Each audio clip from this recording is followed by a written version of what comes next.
Chapter 1, Down the Rabbit Hole. Alice was beginning to get very tired of sitting by her sister on the bank and of having nothing to do.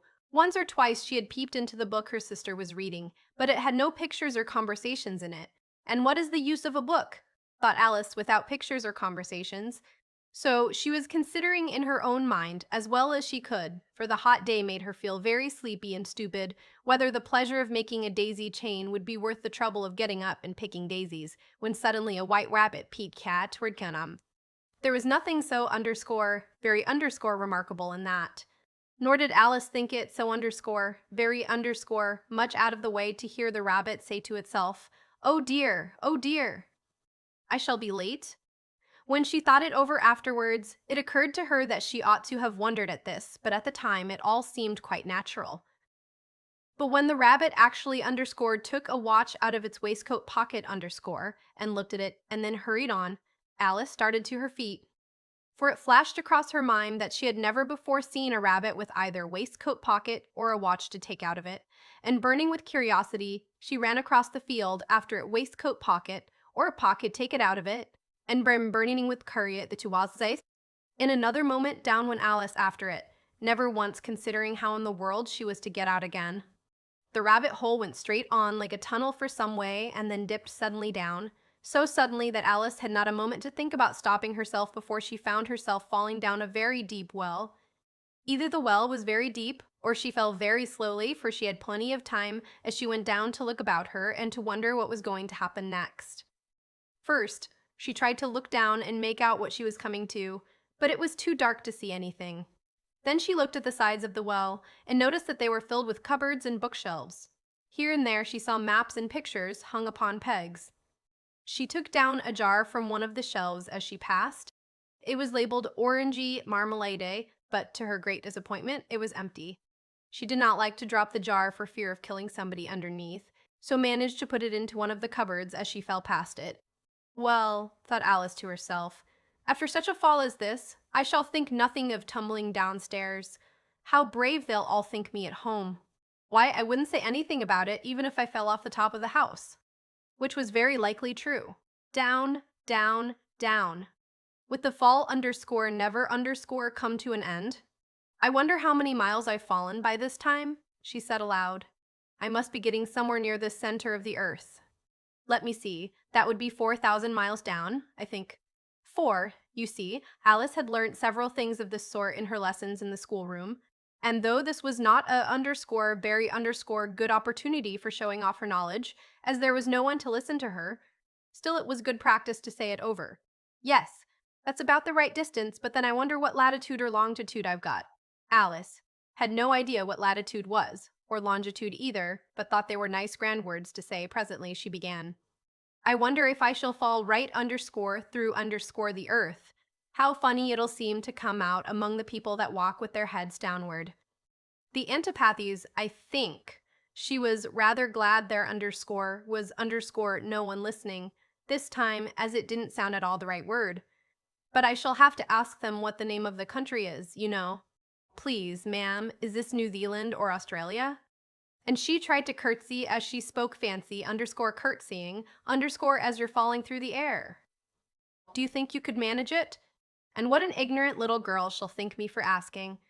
No, it'll never do to ask. Perhaps I shall see it written up somewhere. Down, down, down. There was nothing else to do, so Alice soon began talking again. Dinah'll miss me very much tonight, I should think. Dinah was the cat. I hope they'll remember her saucer of milk at tea time. Dinah, my dear, I wish you were down here with me. There are no mice in the air, I'm afraid, but you might catch a bat, and that's very like a mouse, you know. But do cats eat bats, I wonder? And here Alice began to get rather sleepy and went on saying to herself in a dreamy sort of way, do cats eat bats? Do cats eat bats? And sometimes do bats eat cats? For, you see, as she couldn't answer either question, it didn't much matter which way she put it. She felt that she was dozing off and had just begun to dream that she was walking hand in hand with Dinah and saying to her very earnestly, Now, Dinah, tell me the truth, did you ever eat a bat? When suddenly, thump, thump, thump, down she came upon a heap of sticks and dry leaves, and the fall was over. Alice was not a bit hurt, and she jumped up onto her feet in a moment. She looked up, but it was all dark overhead.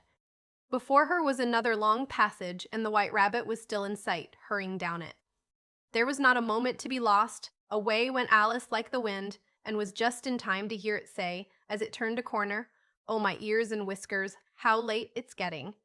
She was close behind it when she turned the corner, but the rabbit was no longer to be seen. She found herself in a long, low hall, which was lit up by a row of lamps hanging from the roof. There were doors all round the hall, but they were all locked, and when Alice had been all the way down one side and up the other, trying every door, she walked sadly down the middle, wondering how she was ever to get out again. Suddenly, she came upon a little three-legged table, all made of solid glass. There was nothing on it except a tiny golden key, and Alice's first thought was that it might belong to one of the doors of the hall. But, alas, either the locks were too large, or the key was too small, but at any rate it would not open any of them. However, on the second time round, she came upon a low curtain she had not noticed before, and behind it was a little door about 15 inches high. She tried the little golden key in the lock, and to her great delight, it fitted. Alice opened the door and found that it led into a small passage, not much larger than a rat hole. She knelt down and looked along the passage into the loveliest garden you ever saw. How she longed to get out of that dark hall and wander about among those beds of bright flowers and those cool fountains, but she could not even get her head through the doorway. And even if my head would go through, thought poor Alice, it would be of very little use without my shoulders. Oh, how I wish I could shut up like a telescope! I think I could, if I only knew how to begin. For, you see, so many out-of-the-way things had happened lately that Alice had begun to think that very few things indeed were really impossible. There seemed to be no use in waiting by the little door, so she went back to the table, half hoping she might find another key on it, or at any rate a book of rules for shutting people up like telescopes. This time she found a little bottle on it, which certainly was not here before, said Alice. And round the neck of the bottle was a paper label, with the words "Drink M" beautifully printed on it in large letters. It was all very well to say "drink me," but the wise little Alice was not going to do that underscore in a hurry. "No, I'll look first," she said, "and see whether it's marked underscore poison underscore or not," for she had read several nice little histories about children who had got burnt and eaten up by wild beasts and other unpleasant things, all because they would not remember the simple rules their friends had taught them, such as that a red-hot poker will burn you if you hold it too long, and that if you cut your finger very beebly too long, and that if you drink much from a bottle marked poison, it'll surt its quarter with the tooth. However, this bottle was not marked poison, so Alice ventured to taste it, and finding it very nice, it had, in fact, a sort of mixed flavor of cherry tart, custard, pineapple, roast turkey, toffee, and hot buttered toast. Stitty, toffee, and hot buttered toast. She very soon finished it off. Horrible. For so hard. What a curious feeling, said Alice. I must be shutting up like a telescope. And so it was indeed. She was now only 10 inches high, and her face brightened up at the thought that she was now the right size for going through the little door into that lovely garden. First, however, she waited for a few minutes to see if she was going to shrink any further. She felt a little nervous about this, for it might end, you know, said Alice to herself, in my going out altogether, like a candle. I wonder what I should be like then. And she tried to fancy what the flame of a candle is like after the candle is blown out, for she could not remember ever having seen such a thing. After a while, finding that nothing more happened, she decided on going into the garden at once, but, alas for poor Alice, when she got to the door, she found she had forgotten the little golden key, and when she went back to the table for it, she found she could not possibly reach it. She could see it quite plainly through the glass, and she tried her best to climb up one of the legs of the table, but it was too slippery, and when she had tired herself out with trying, the poor little thing sat down and cried. Come, there's no use in crying like that, said Alice to herself rather sharply. I advise you to leave off this minute.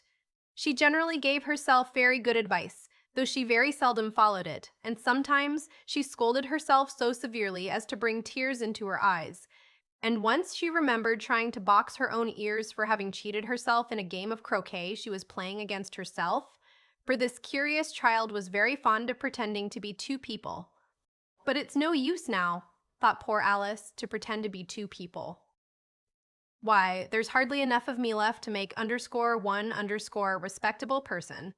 Soon her eye fell on a little glass box that was lying under the table. She opened it and found in it a very small cake, on which the words, "Eat me," were beautifully marked in currants.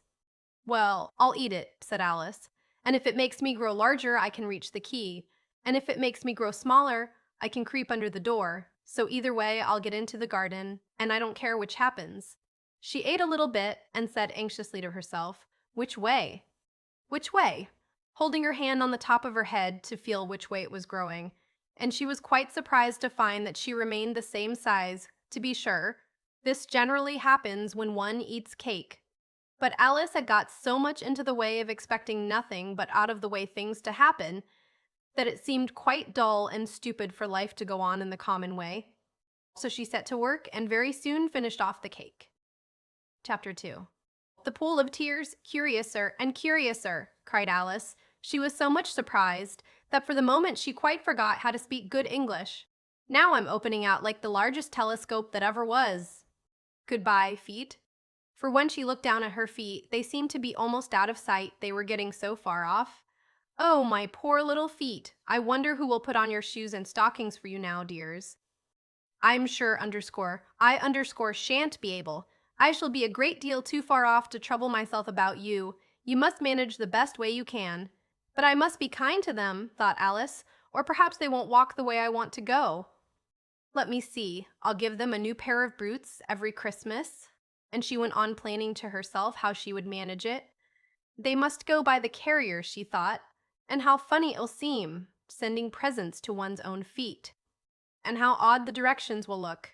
Alice's right foot esque, hearthrug, near the fender. With Alice's love _. Oh dear, what nonsense I'm talking." Just then her head struck against the roof of the hall. In fact, she was now more than 9 feet high, and she at once took up the little golden key and hurried off to the garden door. Poor Alice! It was as much as she could do, lying down on one side, to look through into the garden with one eye. But to get through was more hopeless than ever. She sat down and began to cry again. "You ought to be ashamed of yourself," said Alice. "A great girl like you," she might well say this, "to go on crying in this way. Stop this moment, I tell you." But she went on all the same, shedding gallons of tears, until there was a large pool all round her, about 4 inches deep and reaching half down the hall. After a time she heard a little pattering of feet in the distance, and she hastily dried her eyes to see what was coming. It was the White Rabbit returning, splendidly dressed, with a pair of white kid gloves in one hand and a large fan in the other. He came trotting along in a great hurry, muttering to himself as he came, "Oh, the Duchess, the Duchess! Oh, won't she be savage if I've kept her waiting?" Alice felt so desperate that she was ready to ask help of anyone. So, when the rabbit came near her, she began in a low, timid voice, "If you please, sir." The rabbit started violently, dropped the white kid gloves and the fan, and scurried away into the darkness as hard as he could go.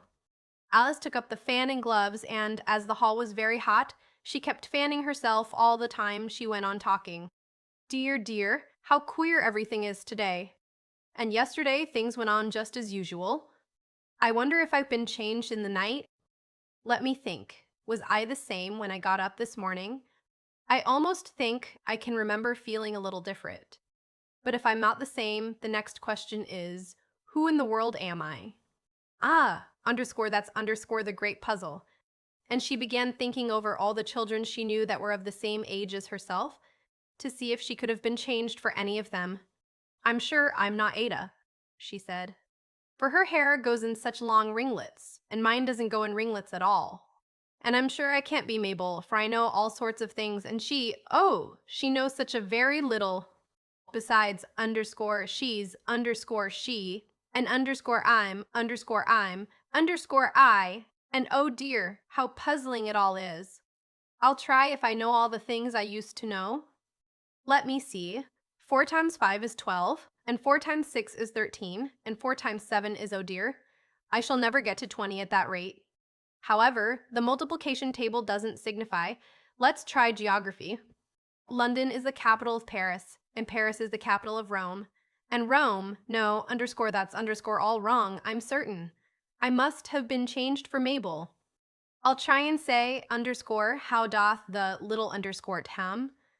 And she crossed her hands on her lap as if she were saying lessons and began to repeat it. But her voice sounded hoarse and strange, and the words did not come the same as they used to do. How doth the little crocodile improve his shining tail, and pour the waters of the Nile on every golden scale? How cheerfully he seems to grin, how neatly spread his claws and welcome little fishes in, with gently smiling jaws. I'm sure those are not the right words, said poor Alice, and her eyes filled with tears again as she went on. I must be Mabel after all, and I shall have to go and live in that poky little house, and have next to no toys to play with, and oh, ever so many lessons to learn. No, I've made up my mind about it. If I'm Mabel, I'll stay down here. It'll be no use their putting their heads down and saying, "Come up again, dear." I shall only look up and say, "Who am I then?" Tell me that first, and then, if I like being that person, I'll come up. If not, I'll stay down here till I'm somebody else.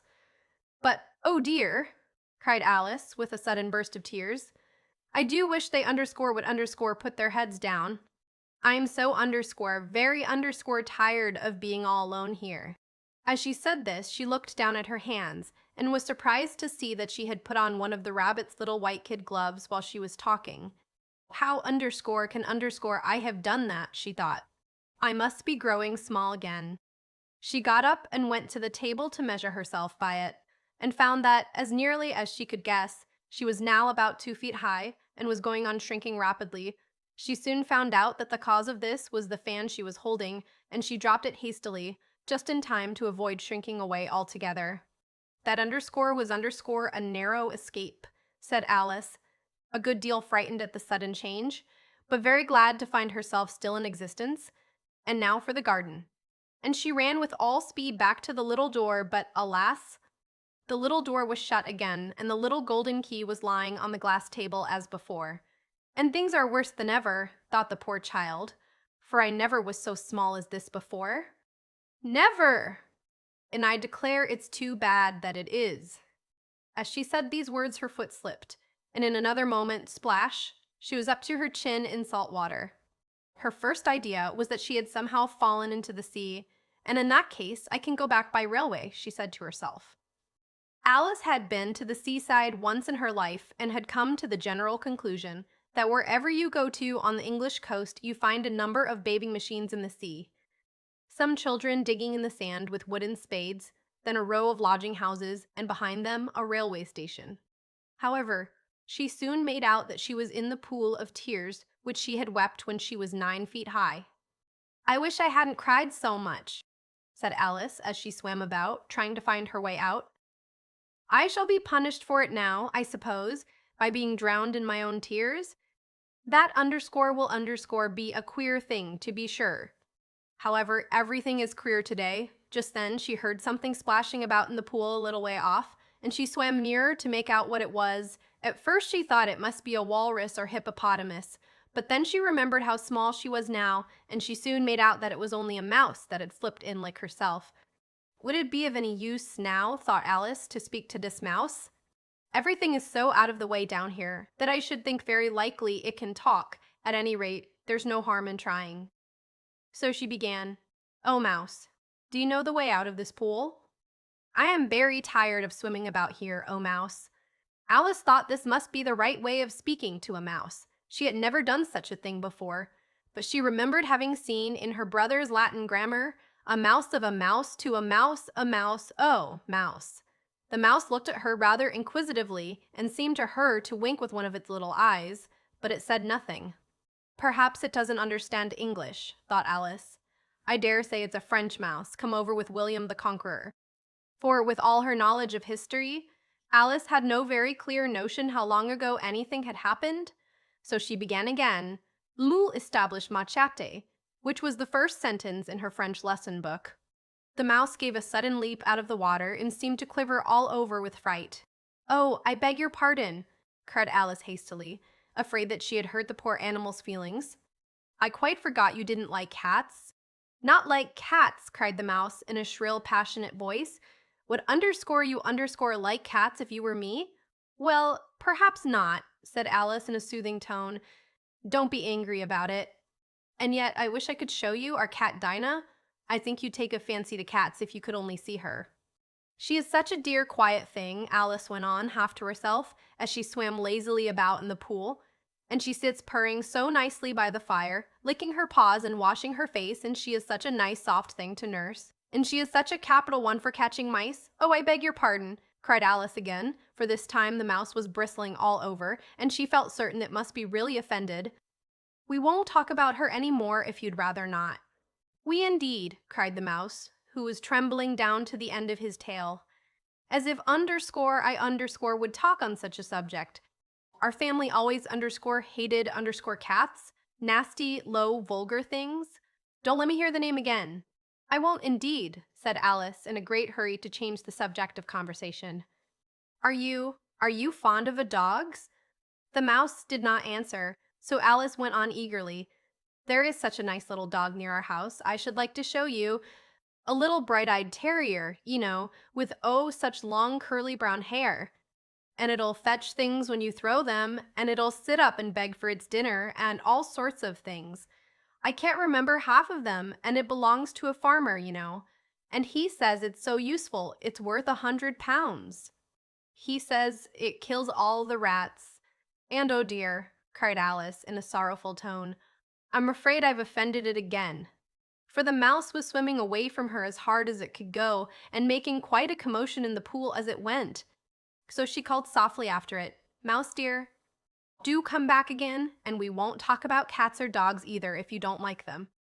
When the mouse heard this, it turned round and swam slowly back to her. Its face was quite pale, with passion Alice thought, and it said in a low, trembling voice, Let us get to the shore, and then I'll tell you my history, and you'll understand why it is I hate cats and dogs.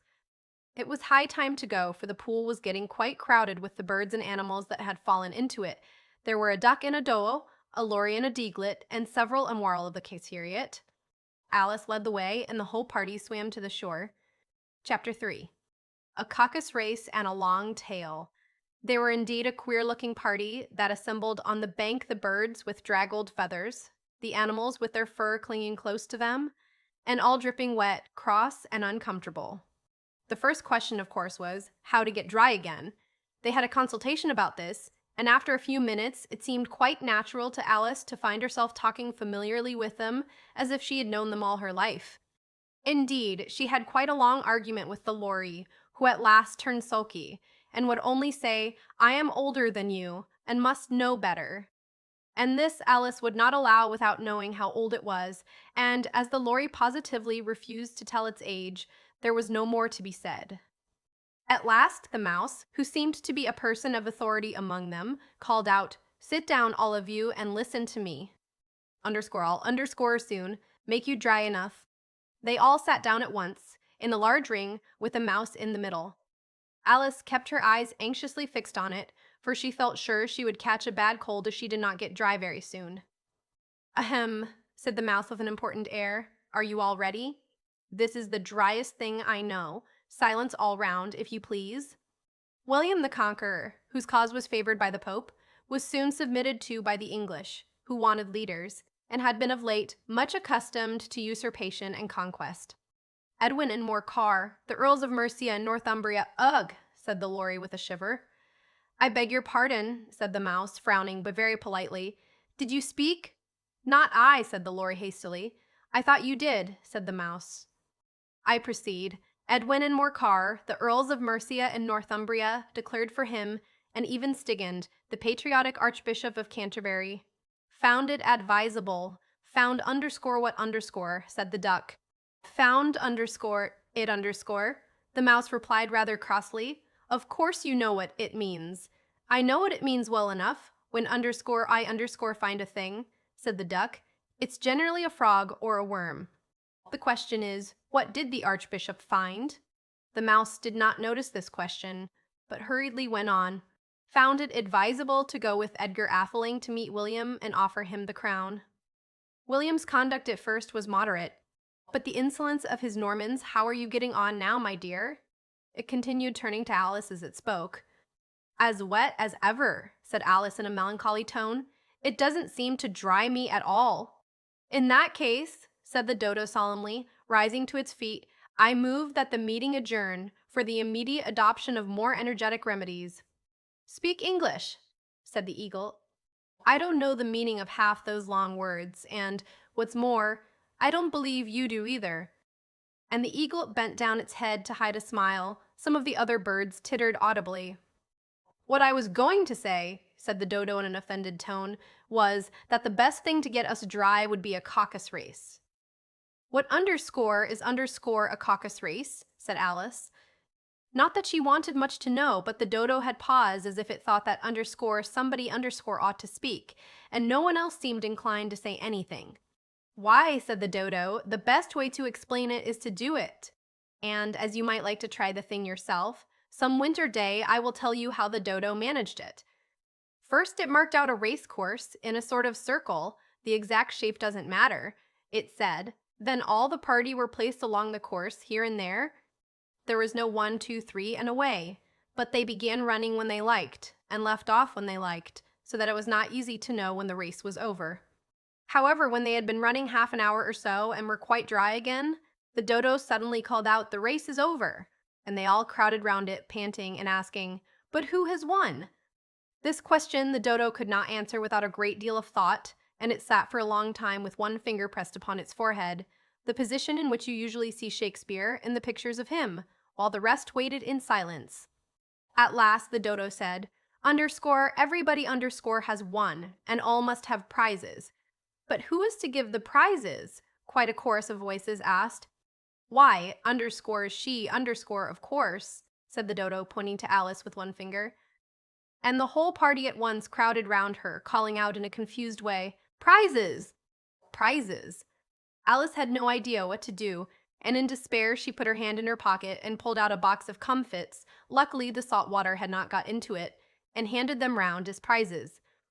There was exactly one apiece all round.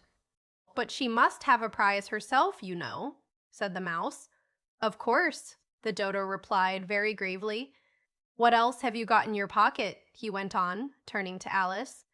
"Only a thimble," said Alice sadly. "Hand it over here," said the dodo. Then they all crowded round her once more, while the dodo solemnly presented the thimble, saying, "We beg your acceptance of this elegant thimble." And when it had finished this short speech, they all cheered. Alice thought the whole thing very absurd, but they all looked so grave that she did not dare to laugh. And as she could not think of anything to say, she simply bowed and took the thimble, looking as solemn as she could. The next thing was to eat the comfits. This caused some noise and confusion, as the large birds complained that they could not taste theirs, and the small ones choked and had to be patted on the back. However, it was over at last, and they sat down again in a ring and begged the mouse to tell them something more. "You promised to tell me your history, you know," said Alice, "and why it is you hate C&D, she added in a whisper, half afraid that it would be offended again. "Mine is a long and a sad tale," said the mouse, turning to Alice and sighing. "It underscore a long tale certainty matters, that underspint some things about thems. Fury said to a mouse that he met this Fury said to a mouse that he met in the house. Let us both go to law, underscore I underscore will prosecute. Come, I'll take no denial. We'll must have a trial, for really this morning I've nothing to do," said the mouse to occur. "Such a trial, dear, shrial dear sarl with bay wastum bolsker. Albil canumbaldimbum." "What are you thinking of?" "I beg your pardon," said Alice very humbly. "You had got to the fifth bend, I think?" "I had underscore not, underscore," cried the mouse, sharply and very angrily. "A not," said Alice, always ready to make herself useful and looking anxiously about her. "Oh, do let me help to undo it." "I shall do nothing of the sort," said the mouse, getting up and walking away. "You insult me by talking such nonsense. I didn't mean it," pleaded poor Alice, "but you're so easily offended, you know." The mouse only growled in reply. "Please come back and finish your story," Alice called after it, and the others all joined in chorus. "Yes, please do." But the mouse only shook its head impatiently and walked a little quicker. "What a pity it wouldn't stay." sighed the Lory, as soon as it was quite out of sight. And an old crab took the opportunity of saying to her daughter, "Ah, my dear, let this be a lesson to you never to lose underscore your underscore temper." "Hold your tongue, ma," said the young crab a little snappishly. "You're enough to try the patience of an oyster." "I wish I had our Dinah here, I know I do," said Alice aloud, addressing nobody in particular. "She'd soon fetch it back." "And who is Dinah, if I might venture to ask the question?" said the Lory. Alice replied eagerly, for she was always ready to talk about her pet. "Dinah's our cat, and she's such a capital one for catching mice you can't think. And oh, I wish you could see her after the birds. Why, she'll eat a little bird as soon as look at it." This speech caused a remarkable sensation among the party. Some of the birds hurried off at once. One old magpie began wrapping itself up very carefully, remarking, "I really must be getting home. The night air doesn't suit my throat." And a canary called out in a trembling voice to its children, "Come away, my dears. It's high time you were all in bed." On Barry's pretext, they all moved off, and Alice was soon left alone. "I wish I hadn't mentioned Dinah," she said to herself in a melancholy tone. "Nobody seems to like her down here, and I'm sure she's the best cat in the world. Oh, my dear Dinah, I wonder if I shall ever see you any more." And here poor Alice began to cry again, for she felt very lonely and low-spirited. In a little while, however, she again heard a little pattering of footsteps in the distance, and she looked up eagerly, half hoping that the mouse had changed his mind and was coming back to finish his story. Chapter 4. The rabbit sends in a little bill. It was the white rabbit, trotting slowly back again and looking anxiously about as it went, as if it had lost something, and she heard it muttering to itself, "The Duchess! The Duchess! Oh, my dear paws! Oh, my fern whiskers! She'll get me executed, as sure as ferrets are ferrets." Where underscore can underscore I have dropped them, I wonder? Alice guessed in a moment that it was looking for the fan and the pair of white kid gloves, and she very good-naturedly began hunting about for them, but they were nowhere to be seen. Everything seemed to have changed since her swim in the pool, and the great hall, with the glass table and the little door, had vanished completely. Very soon the rabbit noticed Alice as she went hunting about, and called out to her in an angry tone, "Why, Mary Ann, what underscore are underscore you doing out here? Run home this moment and fetch me a pair of gloves and a fan. Quick, now!" And Alice was so much frightened that she ran off at once in the direction it pointed to, without trying to explain the mistake it had made. "He took me for his housemaid," she said to herself as she ran. "How surprised he'll be when he finds out who I am. But I better take him his fan and gloves, that is, if I can find them." As she said this, she came upon a neat little house, on the door of which was a bright brass plate with the name W.W. RABBIT engraved upon it. She went in without knocking and hurried upstairs, in great fear lest she should meet the real Mary Ann and be turned out of the house before she had found the fan and gloves. "How queer it seems," Alice said to herself, "to be going messages for a rabbit. I suppose Dinah'll be sending me on messages next." And she began fancying the sort of thing that would happen. "Miss Alice, come here directly and get ready for your walk." "Coming in a minute, nurse. But I've got to see that the mouse doesn't get out. Only I don't think," Alice went on, "that they'd let Dinah stop in the house if it began ordering people about like that." By this time she had found her way into a tidy little room with a table in the window, and on it, as she had hoped, a fan and 2 or 3 pairs of tiny white kid gloves. She took up the fan and a pair of the gloves, and was just going to leave the room when her eye fell upon a little bottle that stood near the looking-glass. There was no label this time with the words, "Dearink me," but nevertheless she uncorked it and put it to her lips. "I know underscore something underscore interesting is sure to happen," she said to herself, "whenever I eat or drink anything, so I'll just see what this bottle does. I do hope it'll make me grow large again, for really I'm quite tired of being such a tiny little thing."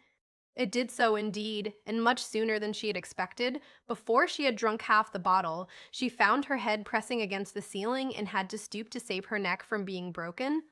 She hastily put down the bottle, saying to herself, "That's quite enough. I hope I shan't grow any more. As it is, I can't get out at the door. I do wish I hadn't drunk quite so much."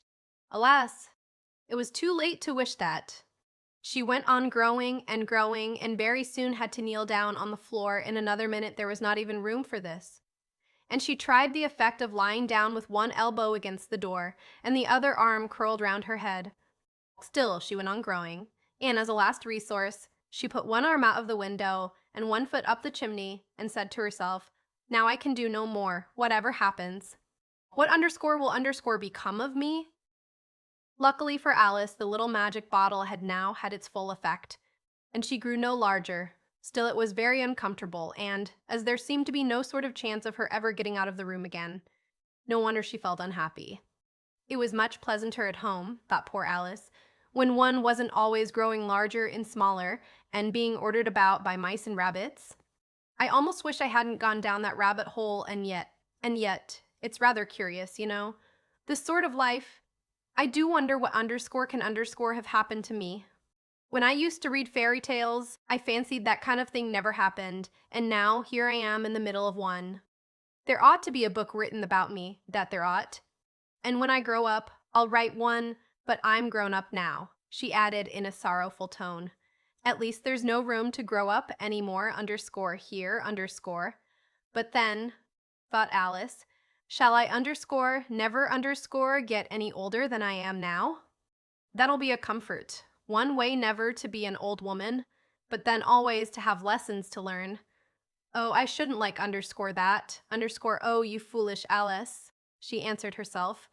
How can you learn lessons in here? Why, there's hardly room for underscore, you underscore, and no room at all for any lesson books. And so she went on, taking first one side and then the other, and making quite a conversation of it altogether. But after a few minutes, she heard a voice outside and stopped to listen.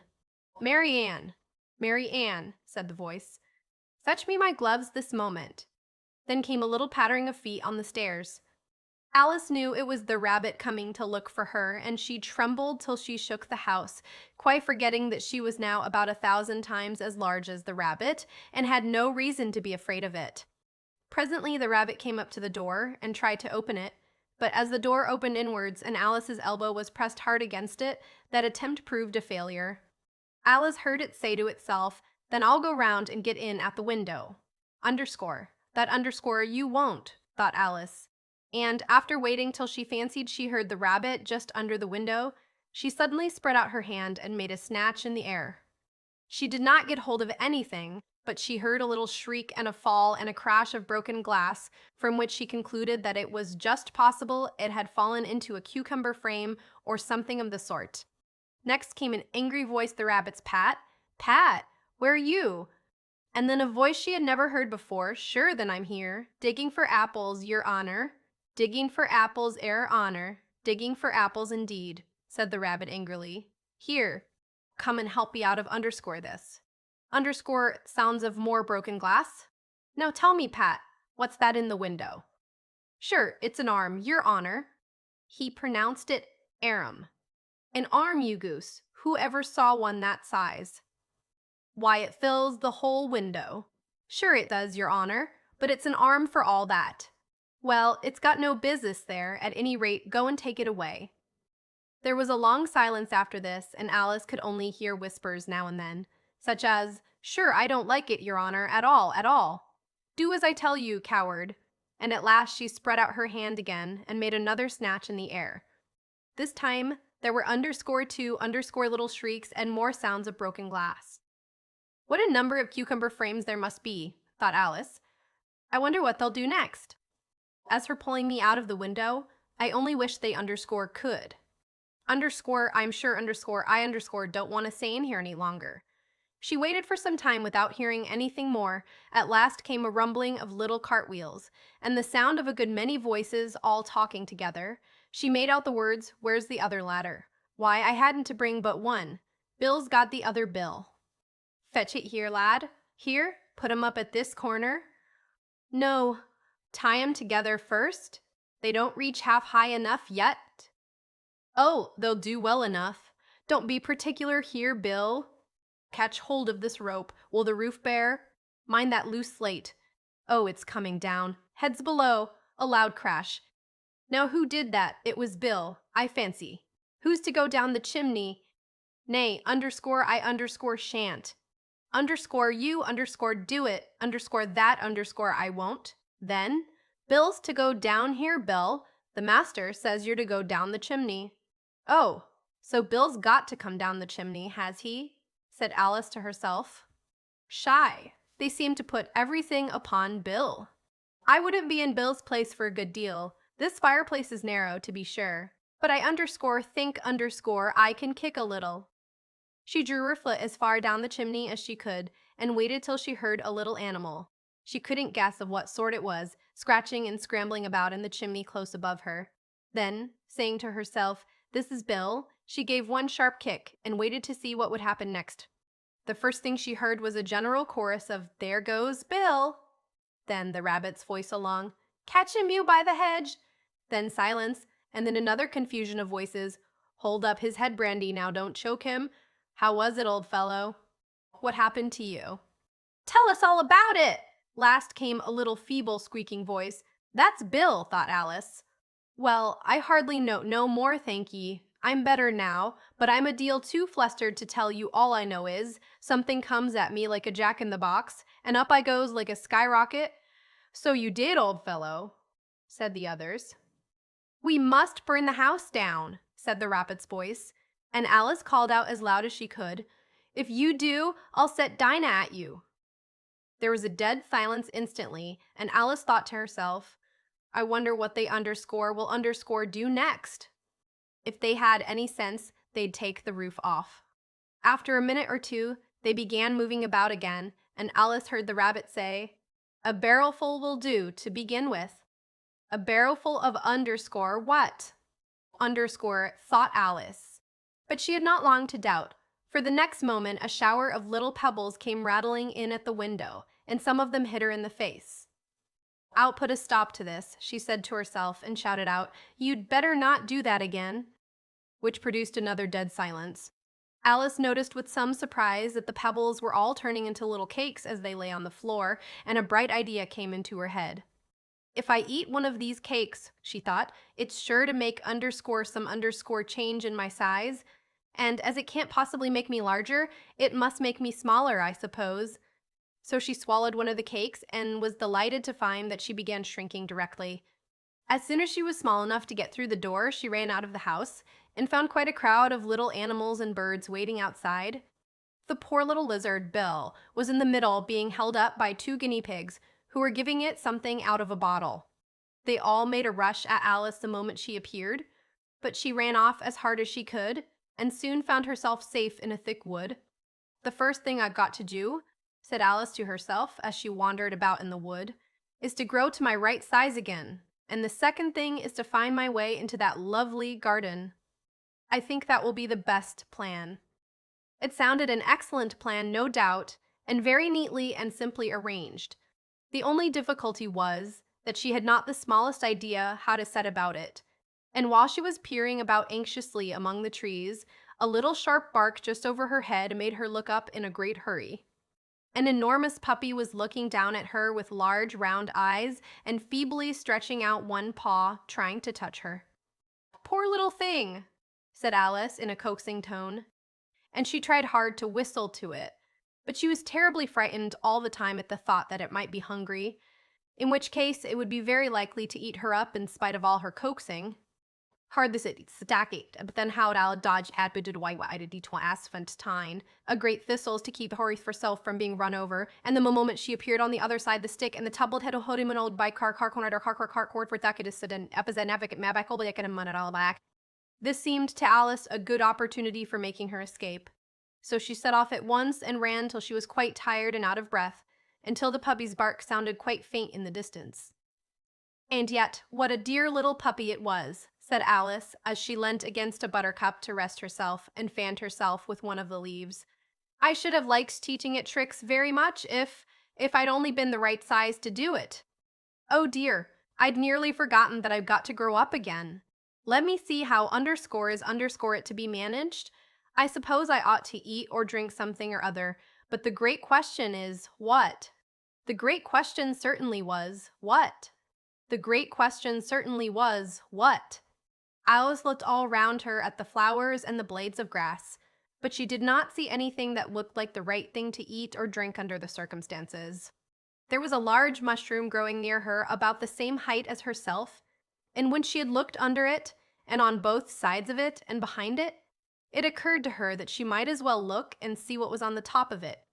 She stretched herself up on tiptoe and peeped over the edge of the mushroom, and her eyes immediately met those of a large blue caterpillar that was sitting on the top with its arms folded, quietly smoking a long hookah, and taking not the smallest notice of her or of anything else.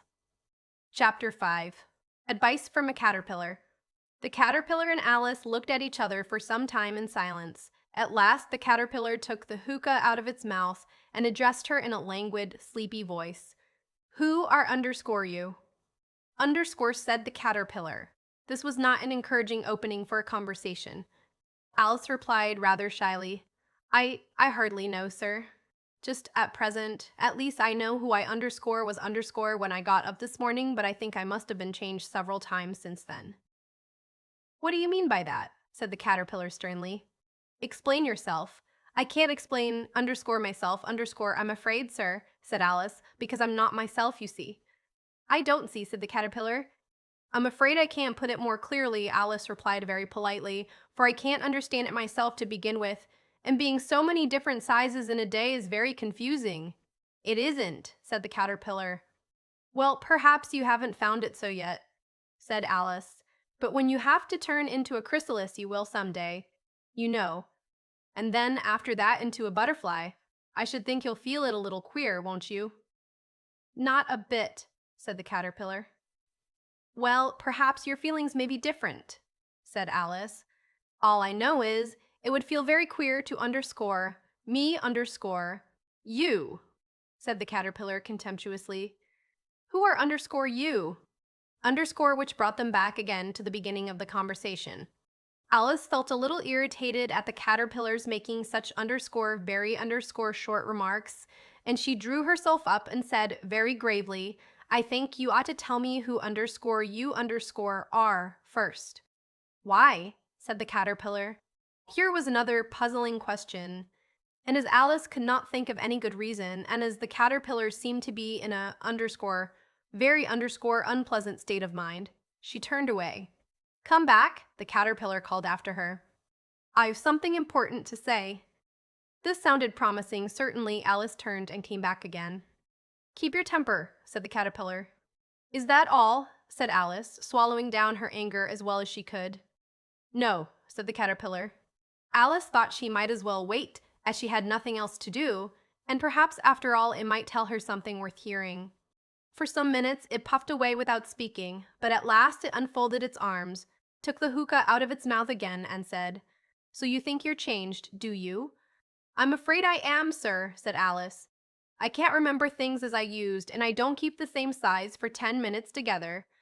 Can't remember underscore what underscore things," said the caterpillar.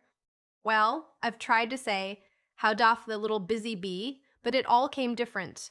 Alice replied in a very melancholy voice, "Repeat underscore you are old, Father William, underscore," said the caterpillar. "Do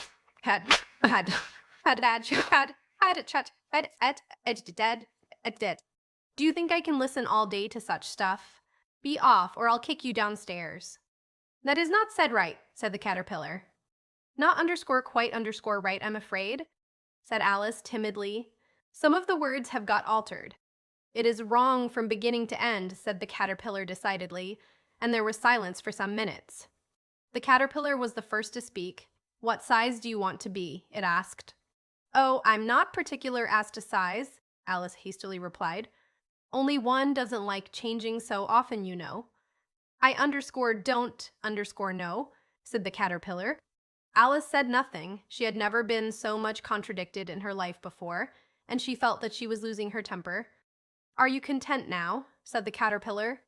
"Well, I should like to be a underscore little underscore larger, sir, if you wouldn't mind," said Alice. 3 inches is such a wretched height to be." "It is a very good height indeed," said the caterpillar angrily, rearing itself upright as it spoke. It was exactly 3 inches high.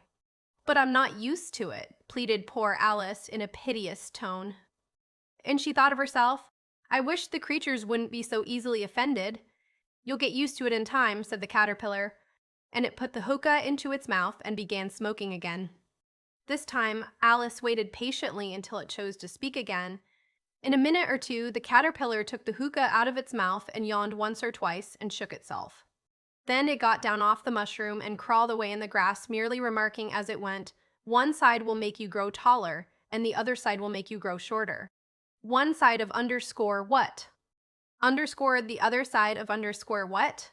Underscore, thought Alice to herself. Of the mushroom, said the caterpillar, just as if she'd asked it aloud. And in another moment it was out of sight. Alice remained looking thoughtfully at the mushroom for a minute, trying to make out which were the two sides of it. And as it was perfectly round, she found this a very difficult question. However, at last she stretched her arms round it as far as they would go, and broke off a bit of the edge with each hand. "And now, which is which?" she said to herself, and nibbled a little of the right-hand bit to try the effect. The next moment she felt a violent blow underneath her chin. It had struck her foot. She was a good deal frightened by this very sudden change, but she felt that there was no time to be lost as she was shrinking rapidly, so she set to work at once to eat some of the other bit. Her chin was pressed so closely against her foot that there was hardly room to open her mouth, but she did it at last and managed to swallow a morsel of the left-hand bit. "Ah, ha-ho, ha-ho.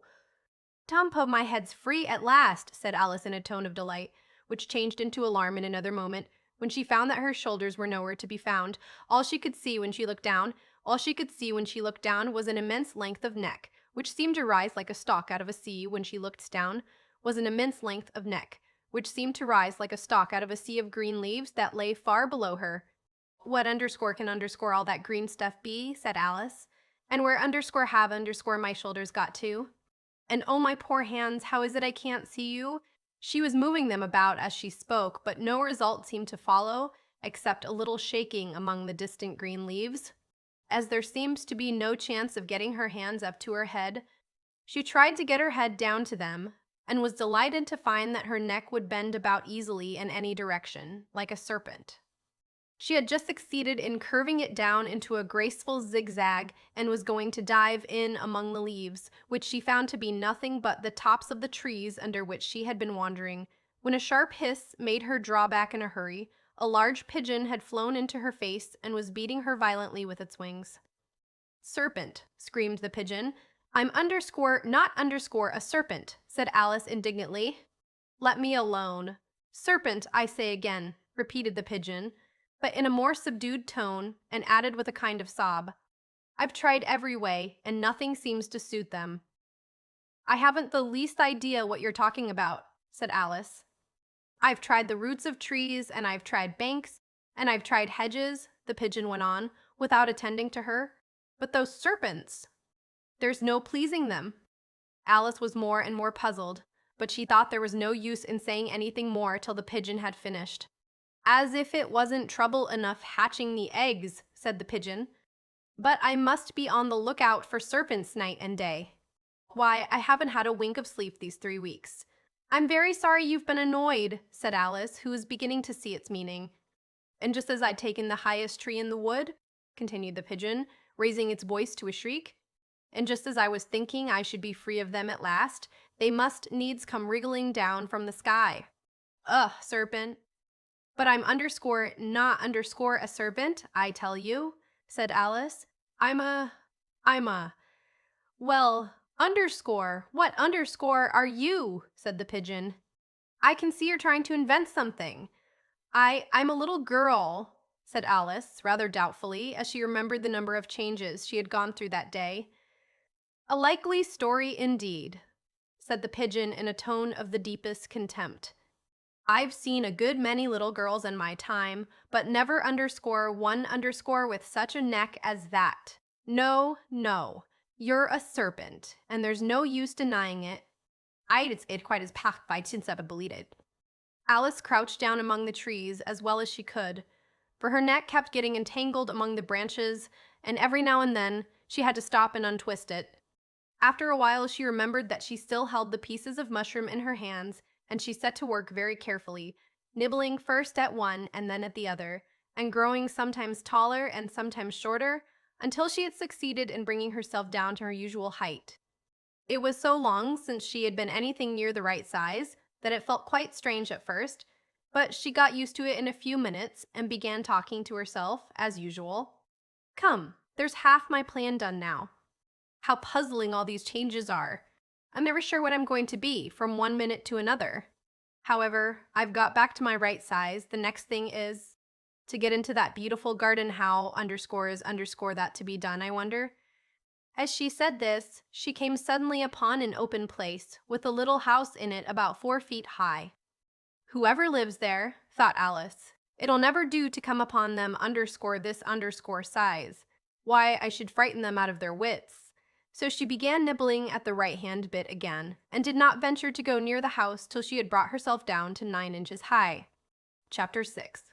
Pig and Pepper, for a minute or two, she stood looking at the house, and wondering what to do next, when suddenly a footman in livery came running out of the wood. She considered him to be a footman because he was in livery. Otherwise, judging by his face only, she would have called him a fish, and rapped loudly at the door with his knuckles. It was opened by another footman in livery, with a round face, and large eyes like a frog. And both footmen, Alice noticed, had powdered hair that curled all over their heads. She felt very curious to know what it was all about, and crept a little way out of the wood to listen. The fish footman began by producing from under his arm a great letter nearly as large as himself, and this he handed over to the other, saying in a solemn tone, for the Duchess, an invitation from the Queen to play croquet. The frog footman repeated in the same solemn tone, only changing the order of the words a little, from the Queen. An invitation for the Duchess to play croquet? Then they both bowed low, and their curls got entangled together. Alice laughed so much at this that she had to run back into the wood for fear of their hearing her, and when she next peeped out, the fish footman was gone, and the other was sitting on the ground near the door, staring stupidly up into the sky. Alice went timidly up to the door and knocked. "There's no sort of use in knocking," said the footman, "and that for 2 reasons. First, because I'm on the same side of the door as you are. Secondly, because they're making such a noise inside, no one could possibly hear you. And certainly their underscore was underscore a most extraordinary noise going on within a constant howling and sneezing, and every now and then a great crash, as if a dish or kettle had been broken to pieces." "Please, then," said Alice, "how am I to get in?" "There might be some sense in your knocking," the footman went on without attending to her, "if we had the door between us. For instance, if you were underscore inside underscore, you might knock and I could let you out, you know." He was looking up into the sky all the time he was speaking, and this Alice thought decidedly uncivil. "But perhaps he can't help it," she said to herself. "His eyes are so underscore, very underscore nearly at the top of his head. But at any rate, he might answer questions. How am I to get in?" she repeated aloud. "I shall sit here," the footman remarked, "till tomorrow." At this moment, the door of the house opened, and a large plate came skimming out, straight at the footman's head. It just grazed his nose and broke to pieces against one of the trees behind him. "Or next day, maybe," the footman continued in the same tone, exactly as if nothing had happened.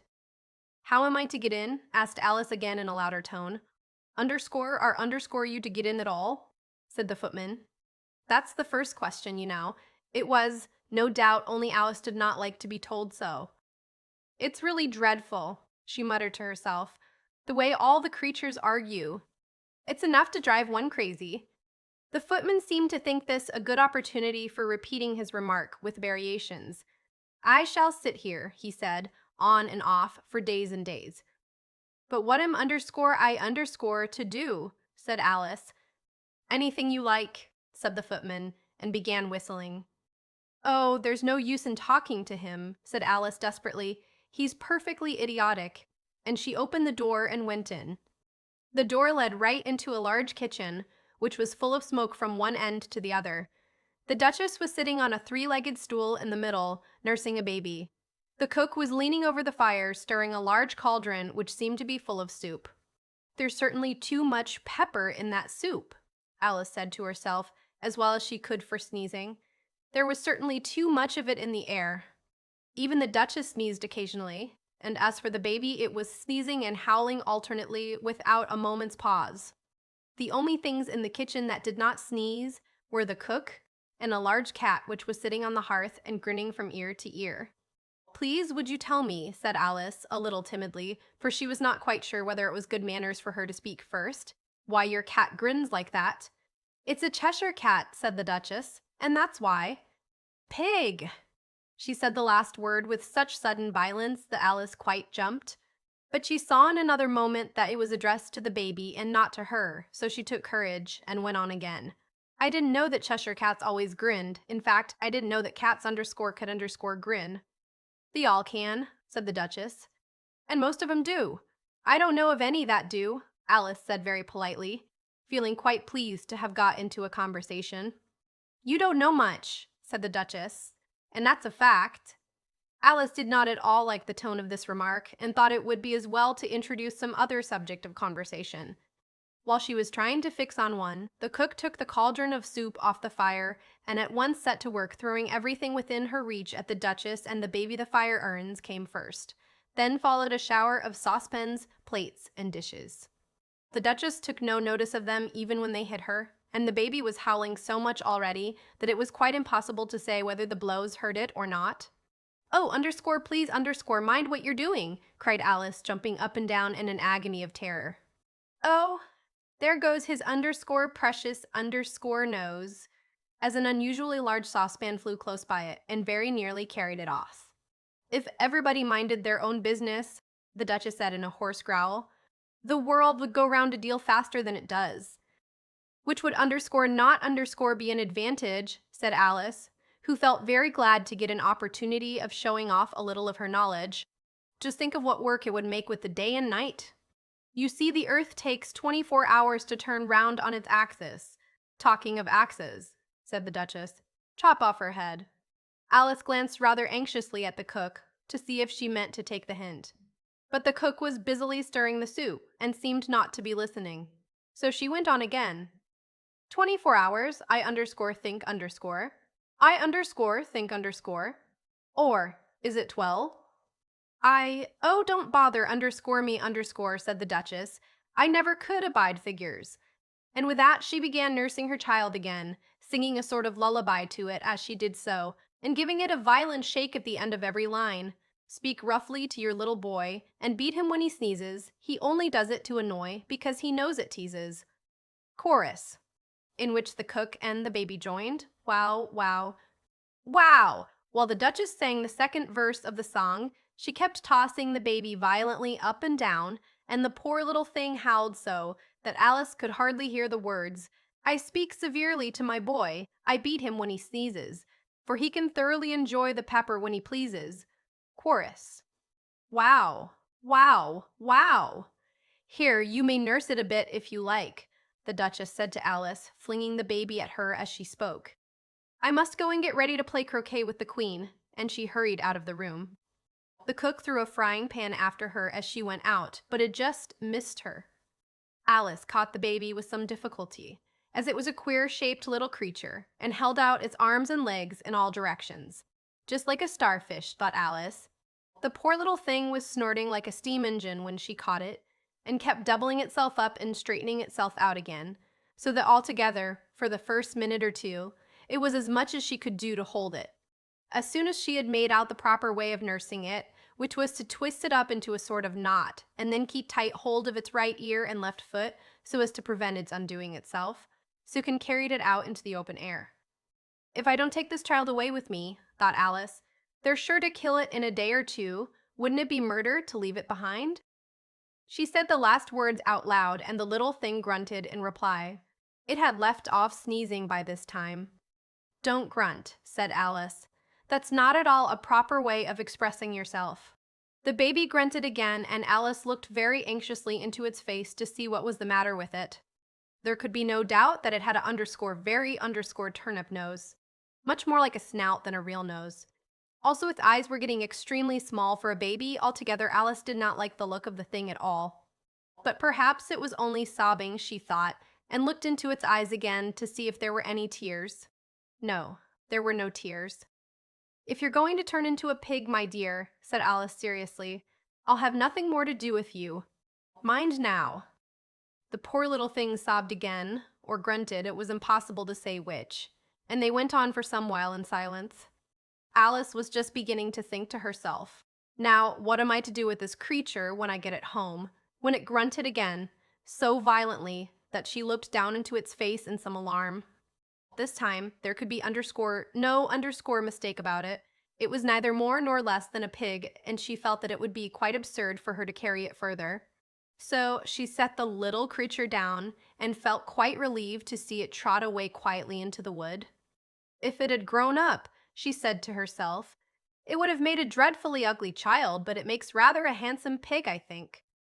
And she began thinking over other children she knew who might do very well as pigs, and was just saying to herself, if one only knew the right way to change them, when she was a little startled by seeing the Cheshire Cat sitting on a bough of a tree a few yards off. The cat only grinned when it saw Alice. It looked good-natured, she thought. Still, it had very long claws and a great many teeth, so she felt that it ought to be treated with respect. Cheshire Puss, she began, rather timidly. As she did not at all know whether it would like the name, however, it only grinned a little wider. Come, it's pleased so far, thought Alice, and she went on. Would you tell me, please, which way I ought to go from here? That depends a good deal on where you want to get to, said the cat. I don't much care where, said Alice. Then it doesn't matter which way you go, said the cat. So long as I get somewhere underscore, Alice added as an explanation. Oh, you're sure to do that, said the cat, if you only walk long enough. Alice felt that this could not be denied, so she tried another question. What sort of people live about here? In that direction, the cat said, waving its right paw round, lives a hatter, and in that direction, waving the other paw, lives a March hare. Visit either you like, they're both mad. But I don't want to go among mad people, Alice remarked. Oh, you can't help that, said the cat. We're all mad here. I'm mad. You're mad. You're mad. How do you know I'm mad? How do you know I'm mad? Said Alice. You must be, said the cat, or you wouldn't have come here. Alice didn't think that proved it at all. However, she went on. And how do you know that you're mad? To begin with, said the cat, a dog's not mad. You grant that? I suppose so, said Alice. Well then, the cat went on, you see, a dog growls when it's angry and wags its tail when it's pleased. Now I growl when I'm pleased and wag my tail when I'm angry. Therefore I'm mad. I call it purring, not growling, said Alice. Call it what you like, said the cat. Do you play croquet with the queen today? I should like it very much, said Alice, but I haven't been invited yet. You'll see me there, said the cat, and vanished. Alice was not much surprised at this. She was getting so used to queer things happening. While she was looking at the place where it had been, it suddenly appeared again. By the by, what became of the baby? Said the cat. I'd nearly forgotten to ask. It turned into a pig, Alice quietly said, just as if it had come back in a natural way. I thought it would, said the cat, and vanished again. Alice waited a little, half expecting to see it again, but it did not appear, and after a minute or two she walked on in the direction in which the March hare was said to live. I've seen hatters before, she said to herself. The March hare will be much the most interesting, and perhaps as this is May, it will be raving mad, at least not so mad as it was in March. As she said this, she looked up, and there was the cat again, sitting on a branch of a tree. Did you say pig or fig? Said the cat. I said pig, replied Alice. And I wish you wouldn't keep appearing and vanishing so suddenly. You make one quite giddy. All right, said the cat, and this time it vanished quite slowly, beginning with the end of the tail and ending with the grin, which remained some time after the rest of it had gone. Well, I've often seen a cat without a grin, thought Alice, but a grin without a cat. It's the most curious thing I ever saw in my life. She had not gone much farther before she came in sight of the house of the March hare. She thought it must be the right house, because the chimneys were shaped like ears and the roof was thatched with fur.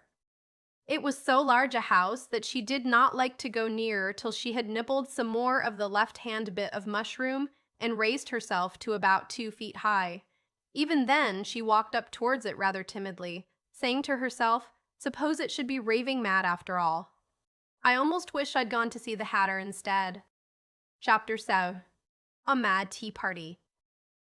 There was a table set out under a tree in front of the house, and the March Hare and the Hatter were having tea at it. A dormouse was sitting between them, fast asleep, and the other two were using it as a cushion, resting their elbows on it and talking over its head. Very uncomfortable for the dormouse, thought Alice. Only, as it's asleep, I suppose it doesn't mind. The table was a large one, but the three were all crowded together at one corner of it. No room. No room, they cried out when they saw Alice coming.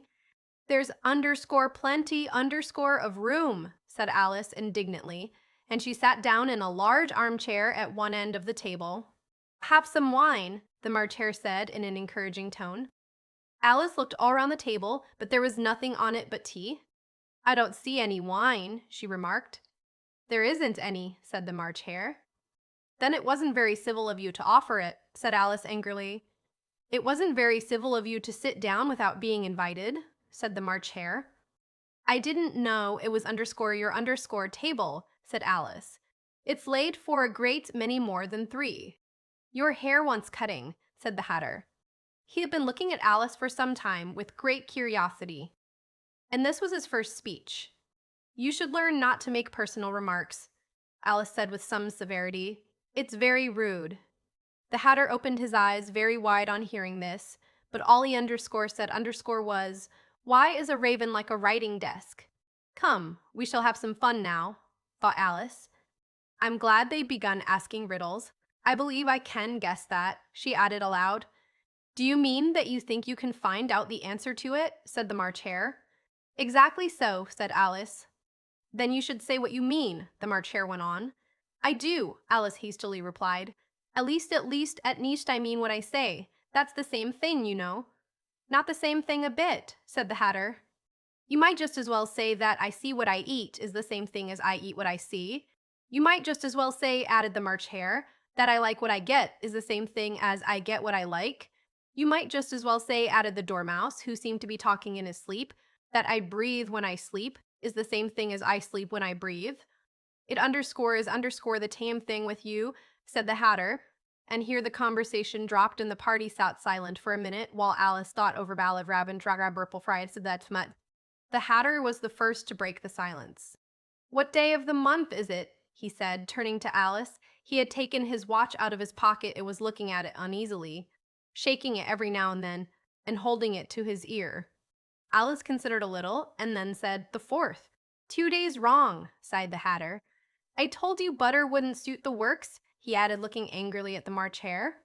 "It was the best butter," the March Hare meekly replied.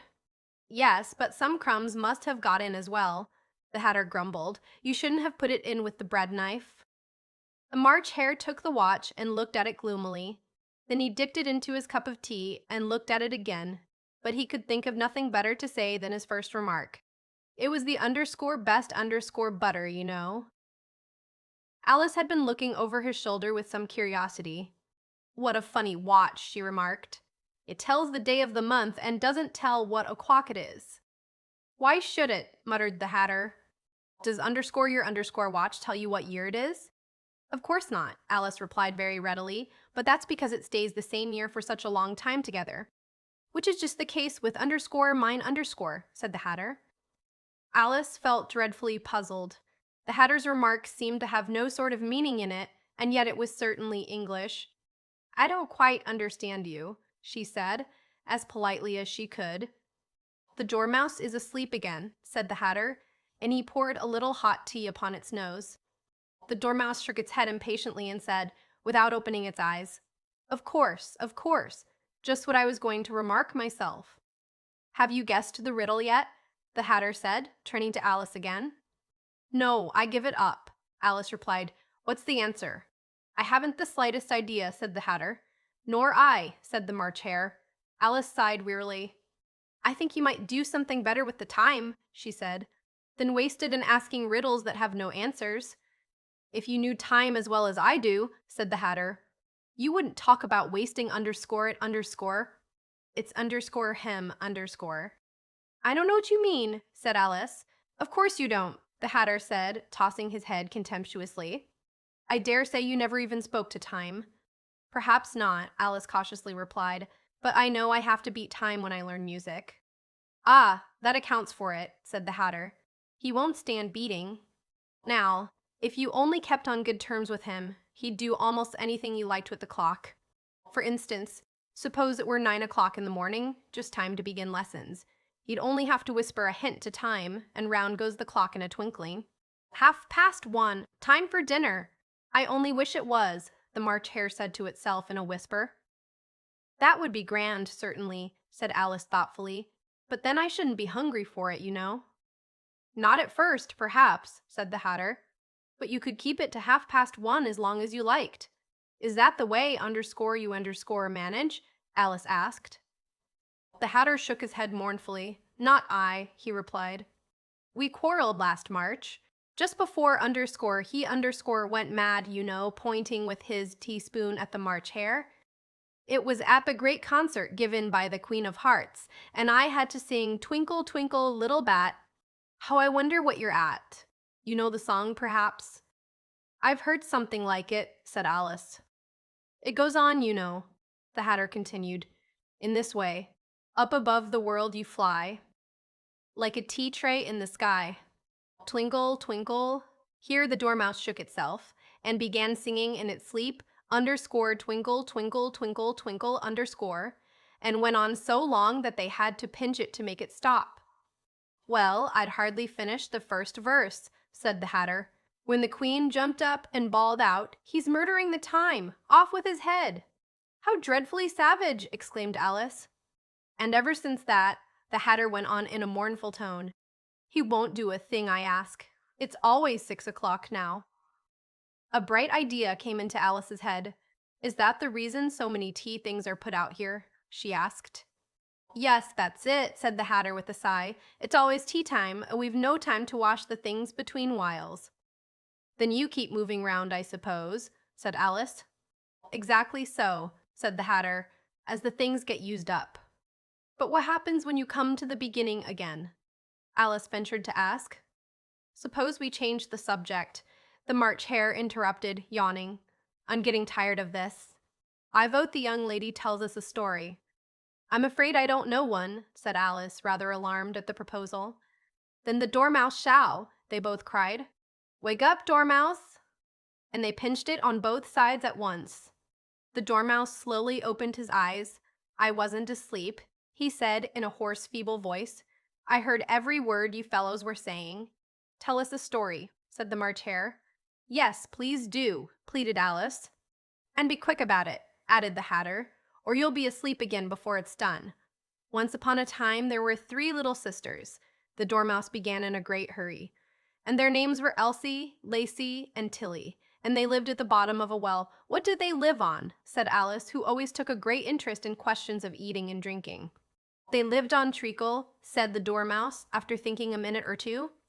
They couldn't have done that, you know, Alice gently remarked. They'd have been ill. So they were, said the Dormouse, very ill. Alice tried to fancy to herself what such an extraordinary way of living would be like, but it puzzled her too much, so she went on, But why did they live at the bottom of a well? Take some more tea, the March Hare said to Alice, very earnestly. I've had nothing yet, Alice replied in an offended tone, so I can't take more. You mean you can't take less, said the Hatter. It's very easy to take more than nothing. Nobody asks your opinion, said Alice. Who's making personal remarks now? The Hatter asked triumphantly. Alice did not quite know what to say to this, so she helped herself to some tea and bread and butter, and then turned to the Dormouse and repeated her question. Why did they live at the bottom of a well?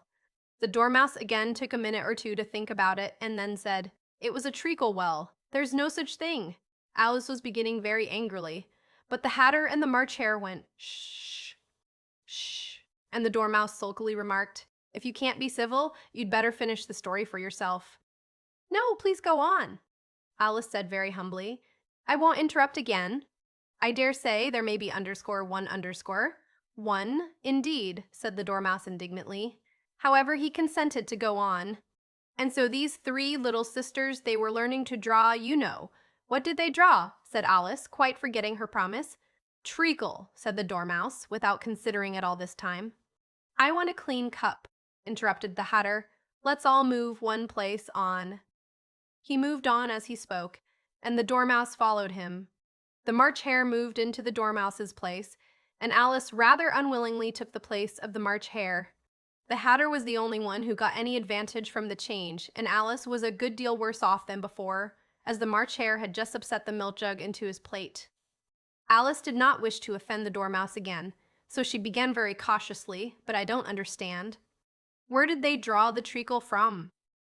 You can draw water out of a water well, said the Hatter, so I should think you could draw treacle out of a treacle well, stupid? But they were underscore in underscore the well, Alice said to the Dormouse, not choosing to notice this last remark. Of course they were, said the Dormouse. Well in. This answer so confused poor Alice that she let the Dormouse go on for some time without interrupting it. They were learning to draw, the Dormouse went on, yawning and rubbing its eyes, for it was getting very sleepy, and they drew all manner of things, everything that begins with an M. Why with an M? Said Alice. Why not? Said the March Hare. Alice was silent. The Dormouse had closed its eyes by this time and was going off into a doze, but on being pinched by the Hatter, it woke up again with a little shriek and went on. That begins with an M, such as mousetraps and the moon and memory and muchness. You know, you say things are much of a muchness. Did you ever see such a thing as a much of much? Really, now you ask me, said Alice, very much confused. I don't think. Then you shouldn't talk, said the Hatter. This piece of rudeness was more than Alice could bear. She got up in great disgust and walked off. The Dormouse fell asleep instantly, and neither of the others took the least notice of her going, though she looked back once or twice, half hoping that they would call after her. The last time she saw them, they were trying to put the Dormouse into the teapot. At any rate, I'll never go underscore their underscore again, said Alice as she picked her way through the wood. It's the stupidest tea party I ever was at in all my life. Just as she said this, she noticed that one of the trees had a door leading right into it. That's very curious, she thought, but everything's curious today. I think I may as well go in at once. And in she went. Once more she found herself in the long hall and close to the little glass table. Now I'll manage better this time, she said to herself, and began by taking the little golden key and unlocking the door that led into the garden. Then she went to work, nibbling at the mushroom. She had kept a piece of it in her pocket, till she was about a foot high. Then she walked down the little passage, and then underscore, she found herself at last in the beautiful garden, among the bright flower beds and the cool fountains. Chapter 8. The Queen's Croquet Ground. A large rose tree stood near the entrance of the garden. The roses growing on it were white, but there were 3 gardeners at it, busily painting them red.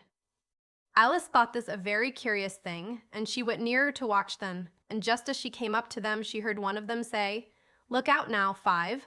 Don't go splashing paint over me like that." "I couldn't help it," said 5 in a sulky tone. 7 jogged my elbow, on which 7 looked up and said, "That's right, 5.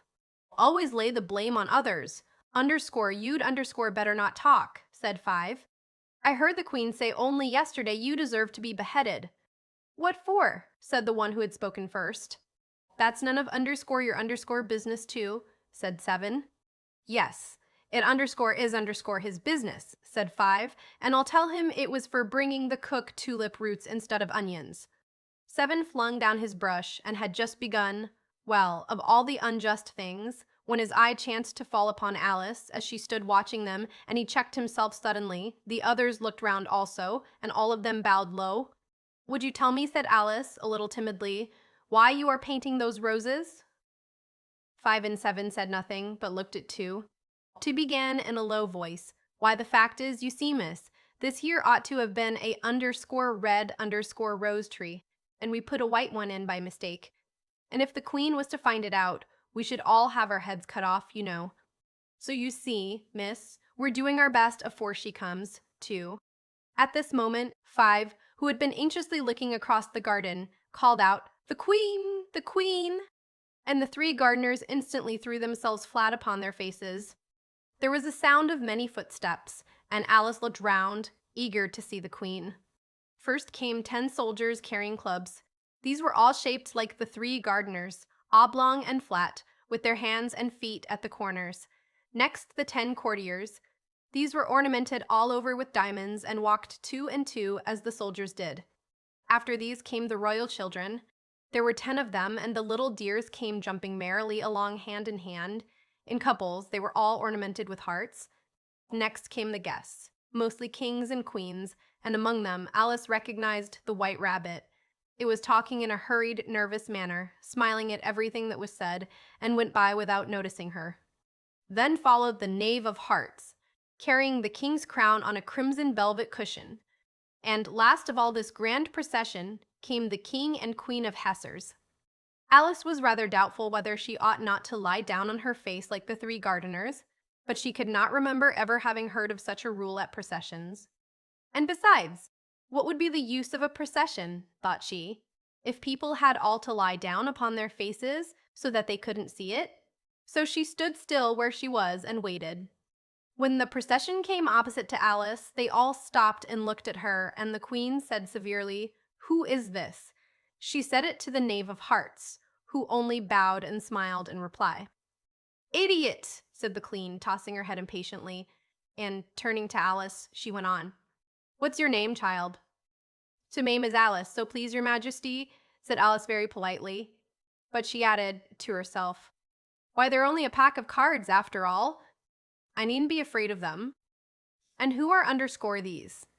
"Underscore," said the Queen, pointing to the three gardeners who were lying round the rose tree. For, you see, as they were lying on their faces, and the pattern on their backs was the same as the rest of the pack, she could not tell whether they were gardeners, or soldiers, or courtiers, or three of her own children. "How should underscore I underscore know?" said Alice, surprised at her own courage. "It's no business of underscore mine underscore."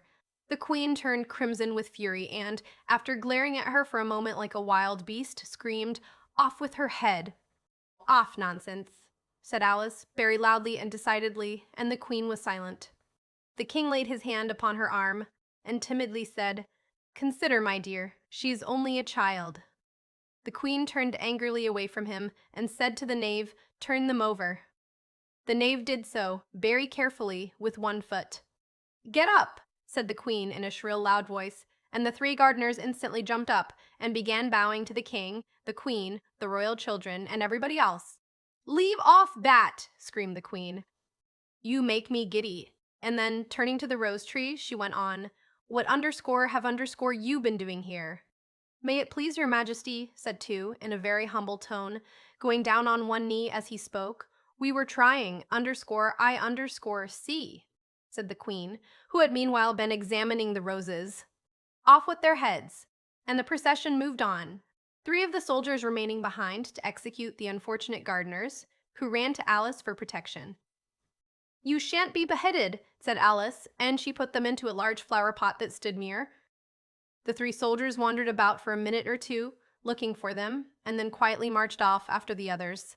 "Are their heads off?" shouted the Queen. "Their heads are gone, if it please your Majesty," the soldiers shouted in reply. "That's right," shouted the Queen. "Can you play croquet?" The soldiers were silent and looked at Alice, as the question was evidently meant for her. "Yes," shouted Alice. "Come on then," roared the Queen, and Alice joined the procession, wondering very much what would happen next. It's a very fine day," said a timid voice at her side.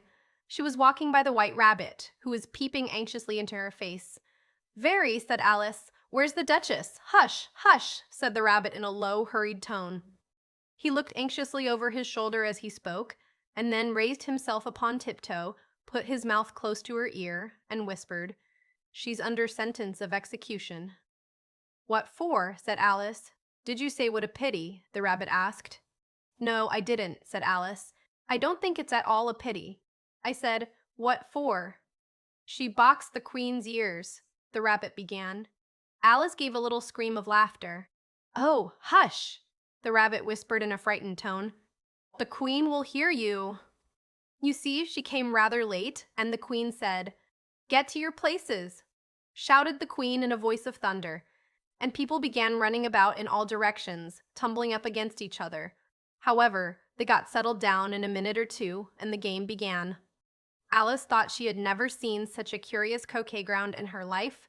It was all ridges and furrows, the balls were live hedgehogs, the mallets live flamingos, and the soldiers had to double themselves up and to stand on their hands and feet to make the arches. We blow hindert sprekken met dat shorberties tipo de zeedaus.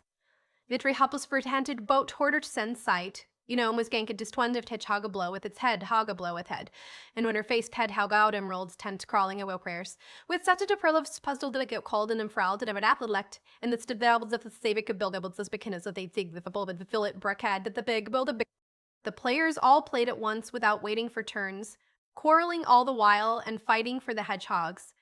And in a very short time, the queen was in a furious passion and went stamping about and shouting, "Off with his head," or "Off with her head," about once in a minute. Alice began to feel very uneasy, to be sure. She had not as yet had any dispute with the queen, but she knew that it might happen any minute. And then, thought she, what would become of me? They're dreadfully fond of beheading people here. The great wonder is that there's anyone left alive. She was looking about for some way of escape and wondering whether she could get away without being seen. When she noticed a curious appearance in the air, it puzzled her very much at first, but after watching it a minute or two, she made it out to be a grin, and she said to herself, "It's the Cheshire Cat, now I shall have somebody to talk to." "How are you getting on?" said the cat, as soon as there was mouth enough for it to speak with.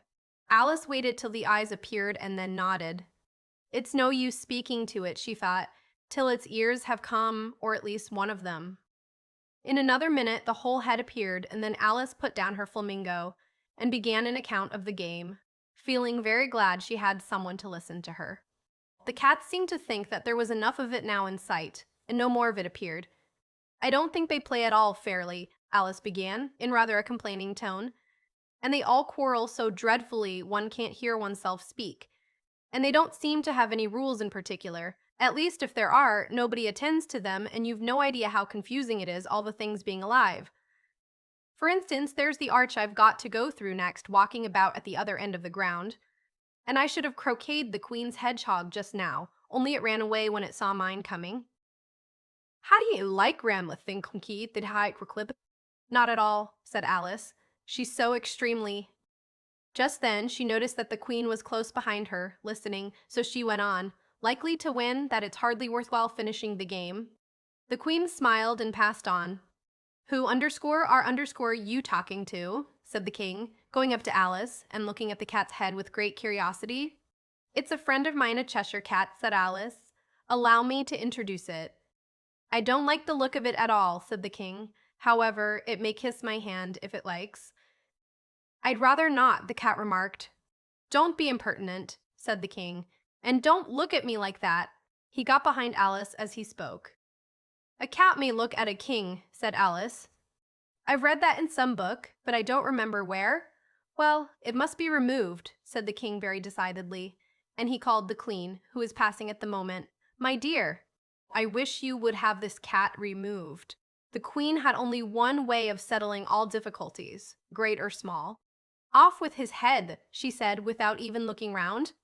"I'll fetch the executioner myself," said the king eagerly, and he hurried off. Alice thought she might as well go back and see how the game was going on, as she heard the queen's voice in the distance, screaming with passion. She had already heard her sentence 3 of the players to be executed for having missed their turns, and she did not like the look of things at all, as the game was in such confusion that she never knew whether it was her turn or not. So she went in search of her hedgehog. The hedgehog was engaged in a fight with another hedgehog, which seemed to Alice an excellent opportunity for croqueting one of them with the other. The only difficulty was that her flamingo was gone across to the other side of the garden, where Alice could see it trying in a helpless sort of way to fly up into a tree. By the time she'd caught the flamingo and brought it back, the fight was over, and both the hedgehogs were out of sight. But it doesn't matter much, thought Alice, as all the arches are gone from this side of the ground. So she tucked it away under her arm, that it might not escape again, and went back for a little more conversation with her friend. When she got back to the Cheshire Cat, she was surprised to find quite a large crowd collected round it. There was a dispute going on between the executioner, the king, and the queen, who were all talking at once, while all the rest were quite silent and looked very uncomfortable. The moment Alice appeared, she was appealed to by all three to settle the question, and they repeated their arguments to her, though, as they all spoke at once, she found it very hard indeed to make out exactly what they said. The executioner's argument was that you couldn't cut off a head unless there was a body to cut it off from, that he had never had to do such a thing before, and he wasn't going to begin at underscore his underscore time of life. The king's argument was that anything that had a head could be beheaded, and that you weren't to talk nonsense. The queen's argument was that if something wasn't done about it in less than no time, she'd have everybody executed all round. It was this last remark that had made the whole party look so grave and anxious. Alice could think of nothing else to say but, "It belongs to the Duchess. You'd better ask underscore her underscore about it. She's in prison," the queen said to the executioner. "Fetch her here." And the executioner went off like an arrow. The cat's head began fading away the moment he was gone, and by the time he had come back with the Duchess, it had entirely disappeared. So the king and the executioner ran wildly up and down looking for it, while the rest of the party went back to the game. Chapter 9th. The Mock Turtle's Story. "Can't think how glad I am to see you again, you dear old thing," said the Duchess, as she tucked her arm affectionately into Alice's and they walked off together. Alice was very glad to find her in such a pleasant temper, and thought to herself that perhaps it was only the pepper that had made her so savage when they met in the kitchen. "When underscore I'm underscore a Duchess," she said to herself, not in a very hopeful tone though. "I won't have any pepper in my kitchen underscore at all underscore. Soup does very well without, maybe it's always pepper that makes people hot-tempered," she went on, very much pleased at having found out a new kind of rule, "and vinegar that makes them sour, and chamomile that makes them bitter, and barley sugar, and such things that make children sweet-tempered. I only wish people knew underscore that underscore, then they wouldn't be so stingy about it, you know." She had quite forgotten the Duchess by this time, and was a little startled when she heard her voice close to her ear. "You're thinking about something, my dear, and that makes you forget to talk. I can't tell you just now what the moral of that is, but I shall remember it in a bit." "Perhaps it hasn't one?" Alice ventured to remark. "Tut, tut, child," said the Duchess. "Everything's got a moral, if only you can find it," and she squeezed herself up closer to Alice's side as she spoke. Alice did not much like keeping so close to her. First, because the Duchess was underscore very underscore ugly. And secondly, because she was exactly the right height to rest her chin upon Alice's shoulder, and it was an uncomfortably sharp chin. However, she did not like to be rude, so she bore it as well as she could. "The game's going on rather better now," she said, by way of keeping up the conversation a little. "'Tis so," said the Duchess, "and the moral of that is, oh, 'tis love that makes the world go round." "Somebody said," Alice whispered, "that it's done by everybody minding their own business." "Ah, well." "It means much the same thing," said the Duchess, digging her sharp little chin into Alice's shoulder as she added, "and the moral of underscore that underscore is, take care of the sense, and the sounds will take care of themselves." How fond she is of finding morals in things, Alice thought to herself. "I dare say you're wondering why I don't put my arm round your waist," the Duchess said after a pause. "The reason is that I'm doubtful about the temper of your flamingo." "Shall I try the experiment? He might bite," Alice cautiously replied, not feeling at all anxious to have the experiment tried. "Very true," said the Duchess. "Flamingos and mustard both bite. And the moral of that is, birds of a feather flock together." "Only mustard isn't a bird," Alice remarked. "Right, as usual," said the Duchess. "What a clear way you have of putting things." "It's a mineral, I underscore think underscore," said Alice. "Of course it is," said the Duchess, who seemed ready to agree to everything that Alice said. "There's a large mustard mine near here. And the moral of that is, the more there is of mine, the less there is of yours." "Oh, I know," exclaimed Alice, who had not attended to this last remark. "It's a vegetable." "It doesn't look like one, but it is." "I quite agree with you," said the Duchess. "And the moral of that is, be what you would seem to be, or if you'd like it put more simply, Never imagine yourself not to be otherwise than what it might appear to others that what you were or might have been was not otherwise than what you had been would have appeared to them to be otherwise. I think I should understand that better, Alice said very politely, if I had it written down, but I can't quite follow it as you say it. That's nothing to what I could say if I chose. Pray don't trouble yourself to say it any longer than that, said Alice. Oh, don't talk about trouble, said the Duchess. I make you a present of everything I've said as yet. A cheap sort of present, thought Alice. I'm glad they don't give birthday presents like that. But she did not venture to say it out loud. Thinking again? The Duchess asked with another dig of her sharp little chin. I've a right to think, said Alice sharply, for she was beginning to feel a little worried. Just about as much right, said the Duchess, as pigs have to fly, and the miss. But here, to Alice's great surprise, the Duchess's voice died away, even in the middle of her favorite word, moral, and the arm that was linked into hers began to tremble.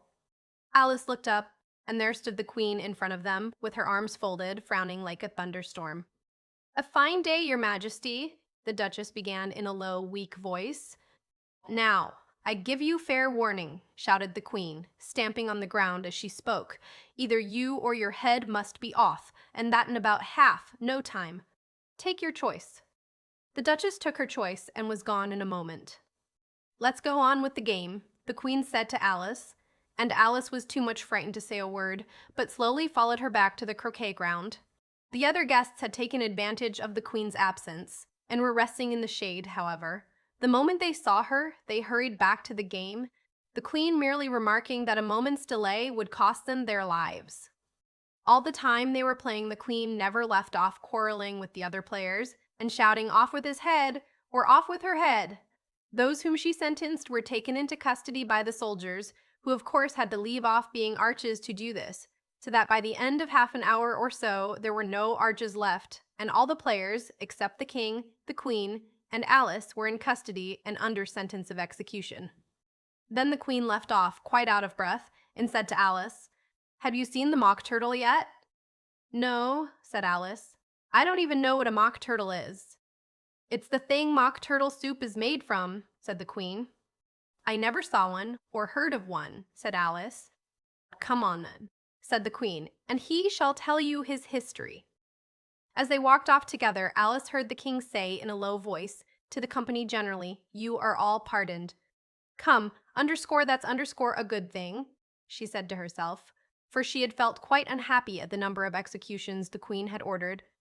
They very soon came upon a griffon, lying fast asleep in the sun. If you don't know what a griffon is, look at the picture. "Up, lazy thing," said the Queen, "and take this young lady to see the mock turtle and to hear his history. I must go back and see after some executions I have ordered." And she walked off, leaving Alice alone with the griffin. Alice did not quite like the look of the creature, but on the whole she thought it would be quite as safe to stay with it as to go after that savage Queen, so she waited. The griffon sat up and rubbed its eyes. Then it watched the Queen till she was out of sight. Then it chuckled.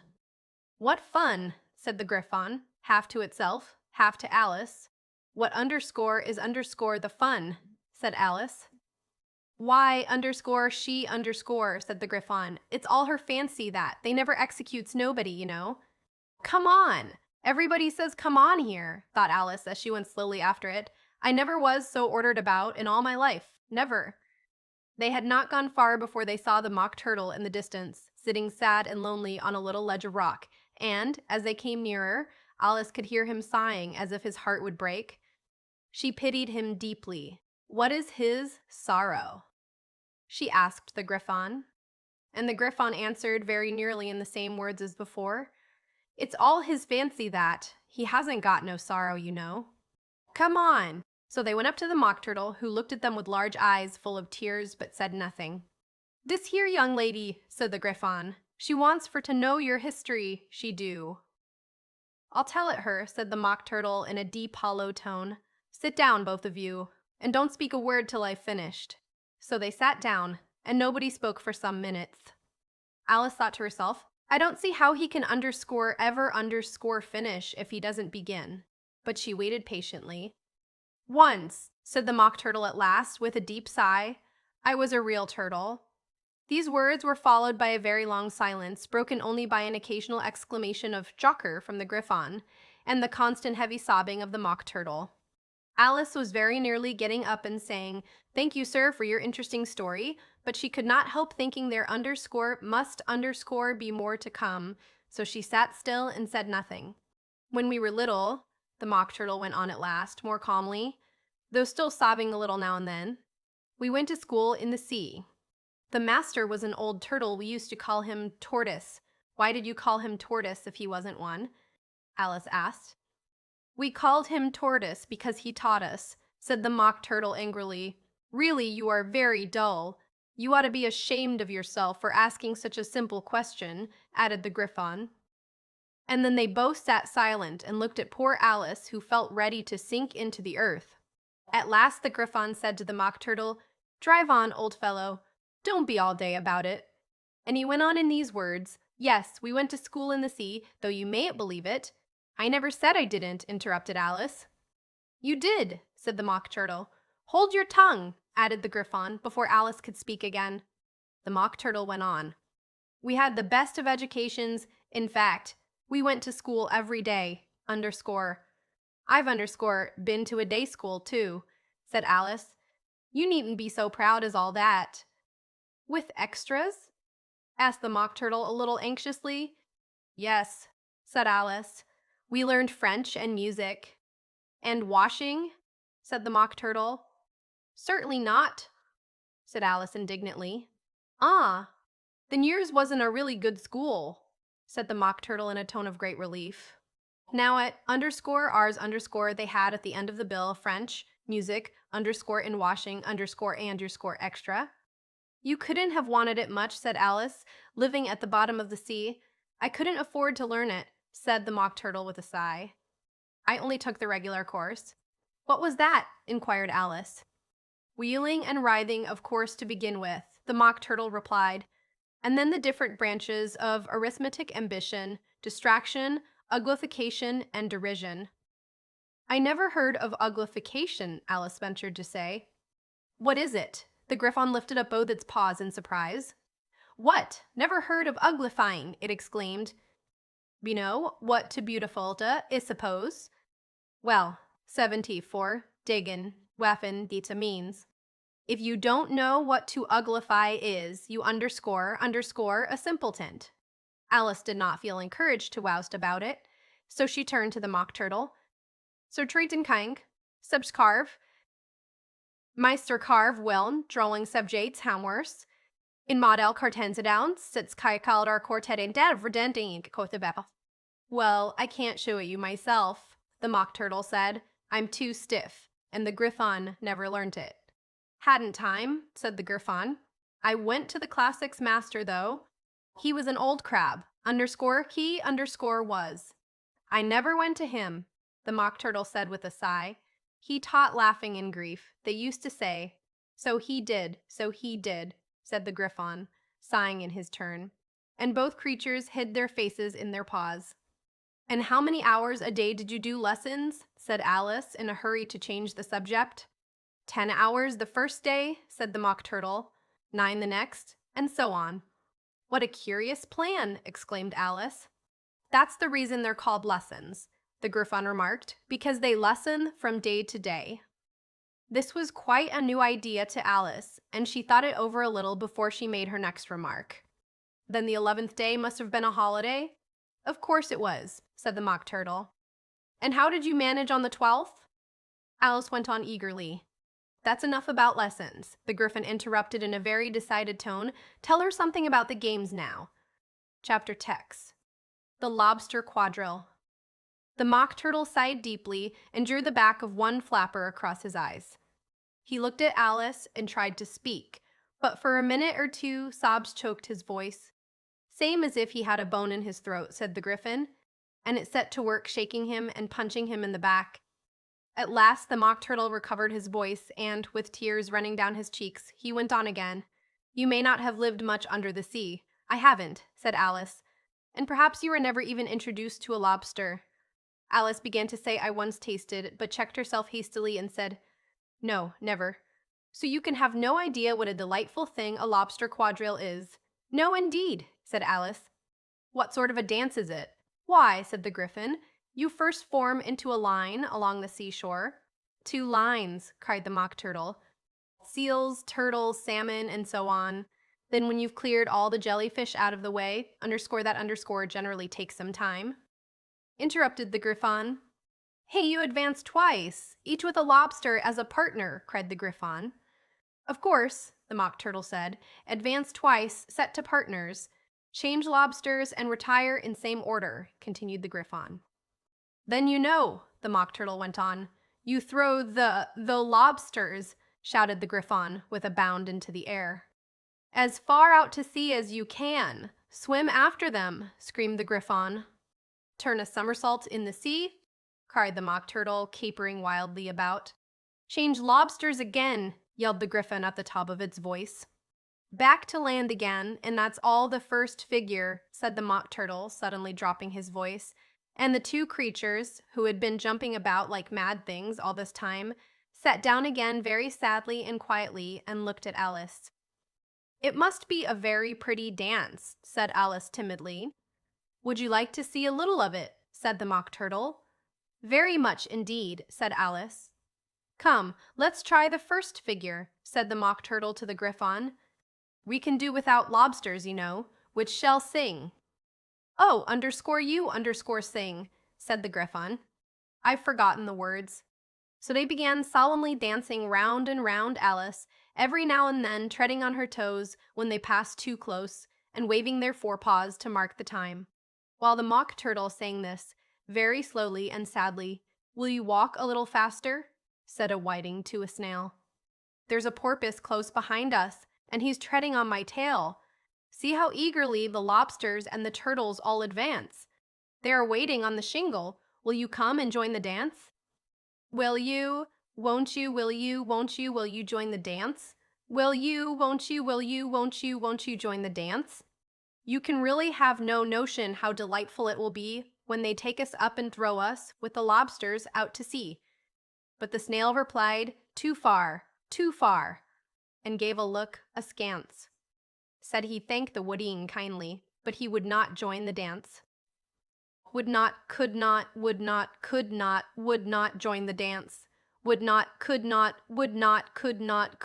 join the dance. What matters it how far we go? His scaly friend replied. There is another shore, you know, upon the other side. The further off from England, the nearer is to France.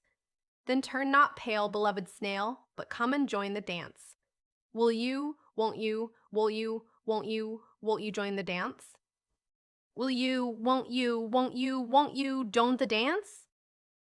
Thank you, it's a very interesting dance to watch, said Alice, feeling very glad that it was over at last, and I do so like that curious song about the whiting. Oh, as to the whiting, said the Mock Turtle, they've seen them, of course. Yes, said Alice, I've often seen them at Din. She checked herself hastily. I don't know where Din may be, said the Mock Turtle, but if you've seen them so often, of course you know what they're like. I believe so, Alice replied thoughtfully. They have their tails in their mouths, and they're all over crumbs. You're wrong about the crumbs, said the Mock Turtle. Crumbs would all wash off in the sea, but they have their tails in their mouths. And the reason is, here, the Mock Turtle yawned and shut his eyes. Tell her about the reason and all that, he said to the Gryphon. The reason is, said the Gryphon, that they would go with the lobsters to the dance. So they got thrown out to sea. So they had to fall a long way. So they got their tails fast in their mouths. So they couldn't get them out again. That's all. Thank you, said Alice. It's very interesting. I never knew so much about a whiting before. I can tell you more than that if you like, said the Gryphon. Do you know why it's called a whiting? I never thought about it, said Alice. Why?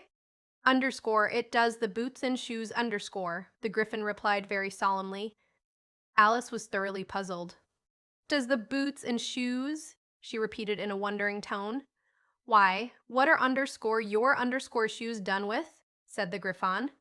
I mean, what makes them so shiny? Alice looked down at them and considered a little before she gave her answer. They're done with blacking, I believe. Boots and shoes under the sea, the Griffon went on in a deep voice, are done with a whiting? Now you know. And what are they made of? Alice asked in a tone of great curiosity. Soles and eels, of course, the Griffin replied rather impatiently. Any shrimp could have told you that. If I'd been the whiting, said Alice, whose thoughts were still running on the song, I'd have said to the porpoise, keep back, please. We don't want underscore you underscore with us. They were obliged to have him with them, the Mock Turtle said. No wise fish would go anywhere without a porpoise. Wouldn't it really? Said Alice in a tone of great surprise. Of course not, said the Mock Turtle. Why, if a fish came to underscore me underscore and told me he was going a journey, I should say, with what porpoise? Don't you mean purpose? Said Alice. I mean what I say, the Mock Turtle replied in an offended tone. And the Griffon added, come, let's hear some of underscore your underscore adventures. I could tell you my adventures beginning from this morning, said Alice a little timidly, but it's no use going back to yesterday, because I was a different person then. Explain all that, said the Mock Turtle. No, no, the adventures first, said the Griffin in an impatient tone. Explanations take such a dreadful time. So Alice began telling them her adventures from the time when she first saw the White Rabbit. She was a little nervous about it just at first. The two creatures got so close to her, one on each side, and opened their eyes and mouths so very underscore wide. But she gained courage as she went on. Her listeners were perfectly quiet till she got to the part about her repeating underscore you are old, Father William underscore, to the caterpillar, and the words all coming different, and then the Mock Turtle drew a long breath and said, that's very curious. It's all about as curious as it can be, said the Griffon. It all came different, the Mock Turtle repeated thoughtfully. I should like to hear her try and repeat something now. Tell her to begin. He looked at the Griffin as if he thought it had some kind of authority over Alice. Stand up and repeat, underscore 'tis the voice of the sluggard, underscore, said the Griffon. How the fit up for dem best team without order of interest in the instruments they quite scoured trained, since the side 5 of Cedar Shank one drill, the trill some deal 5-10 blur outblast like hard terms live with the style wide's pilot. So heady with nose a had tur grobers cans like hard blade rifle like walt metamint court sub they'll by lights bye. Well, I never heard it before, said the Mock Turtle, but it sounds uncommon nonsense. Alice said nothing. She had sat down with her face in her hands, wondering if anything would ever happen in a natural way again.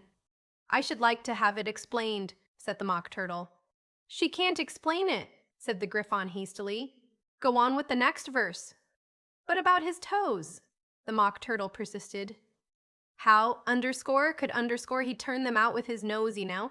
It's the first position in dancing, Alice said, but was dreadfully puzzled by the whole thing and longed to change the subject. Go on with the next verse, the Griffon repeated impatiently. It begins underscore, I passed by his garden, underscore. Alice did not dare to disobey, though she felt sure it would all come wrong, and she went on in a trembling voice. I passed by his garden and marked, with one eye, how the owl and the panther were sharing a pie. Later editions continued as follows. The panther took pie crust and gravy and meat, while the owl had the dish as its share of the treat. When the pie was all finished, the owl, as a boon, was kindly permitted to pocket the spoon, while the panther received knife and fork with a growl and concluded the banquet. What underscores underscore the use of repeating all that stuff? The Mock Turtle interrupted, if you don't explain it as you go on. It's by far the most confusing thing I underscore ever heard. Yes, I think you'd better leave off, said the Griffon, and Alice was only too glad to do so. Shall we try another figure of the lobster quadrille? The Griffon went on. Or would you like the Mock Turtle to sing you a song? Oh, a song, please, if the Mock Turtle would be so kind, Alice replied, so eagerly that the Griffin said in a rather offended tone, no accounting for tastes. Sing her underscore turtle soup underscore, will you, old fellow? The Mock Turtle sighed deeply and began, in a voice sometimes choked with sobs, to sing this. Beautiful soup, so rich and green, waiting in a hot tureen. Who for such dainties would not stoop? Soup of the evening, beautiful soup. Soup of the evening, beautiful soup, beautiful. Soup a beautiful, soup a beautiful, soup a beautiful, beautiful soup, beautiful soup, beautiful soup. Who cares for fish, game, or any other dish? Who would not give all else for 2p pennyworth only of beautiful soup? Pennyworth only of beautiful soup. Bo ootiful, sue, bo ootiful, sue bo ootiful, sue bup. Sue oop of the evening, beautiful soup. Chorus again, cried the Gryphon, and the Mock Turtle had just begun to repeat it, when a cry of the trial's beginning was heard in the distance. Come on, cried the Gryphon, and, taking Alice by the hand, it hurried off, without waiting for the end of the song. What trial is it? Alice panted as she ran. But the Gryphon only answered, come on, and ran the faster, while more and more faintly came, carried on the breeze that followed them, the melancholy words, Sue oop of the evening, beautiful soup, beautiful soup. Chapter of Ivan. Who stole the tarts? The King and Queen of Hearts were seated on their throne when they arrived, with a great crowd assembled about them, all sorts of little birds and beasts, as well as the whole pack of cards. The knave was standing before them in chains, with a soldier on each side to guard him, and near the king was the White Rabbit, with a trumpet in one hand and a scroll of parchment in the other. In the very middle of the court was a table, with a large dish of tarts upon it. They looked so good that it made Alice quite hungry to look at them. I wish they'd get the trial done, he thought, and hand round the refreshments. But there seemed to be no chance of this, so she began looking at everything about her to pass away the time. Alice had never been in a court of justice before, but she had read about them in books, and she was quite pleased to find that she knew the name of nearly everything there. That's the judge, she said to herself, because of his great wig. The judge, by the way, was the king, and as he wore his crown over the wig, look at the frontispiece if you want to see how he did it. He did not look at all comfortable, and it was certainly not becoming. And that's the jury box, thought Alice. And those 12 creatures, she was obliged to say creatures, you see, because some of them were animals and some were birds. I suppose they are the jurors. She said this last word 2 or 3 times over to herself, being rather proud of it, for she thought, and rightly too, that very few little girls of her age knew the meaning of it at all. However, jurymen would have done just as well. The 12 jurors were all writing very busily on slates. What are they doing? Alice whispered to the Gryphon. They can't have anything to put down yet, before the trial's begun. They're putting down their names, the Gryphon whispered in reply, for fear they should forget them before the end of the trial. Stupid things! Alice began in a loud, indignant voice, but she stopped hastily, for the White Rabbit cried out, Silence in the court! And the king put on his spectacles and looked anxiously round, to make out who was talking.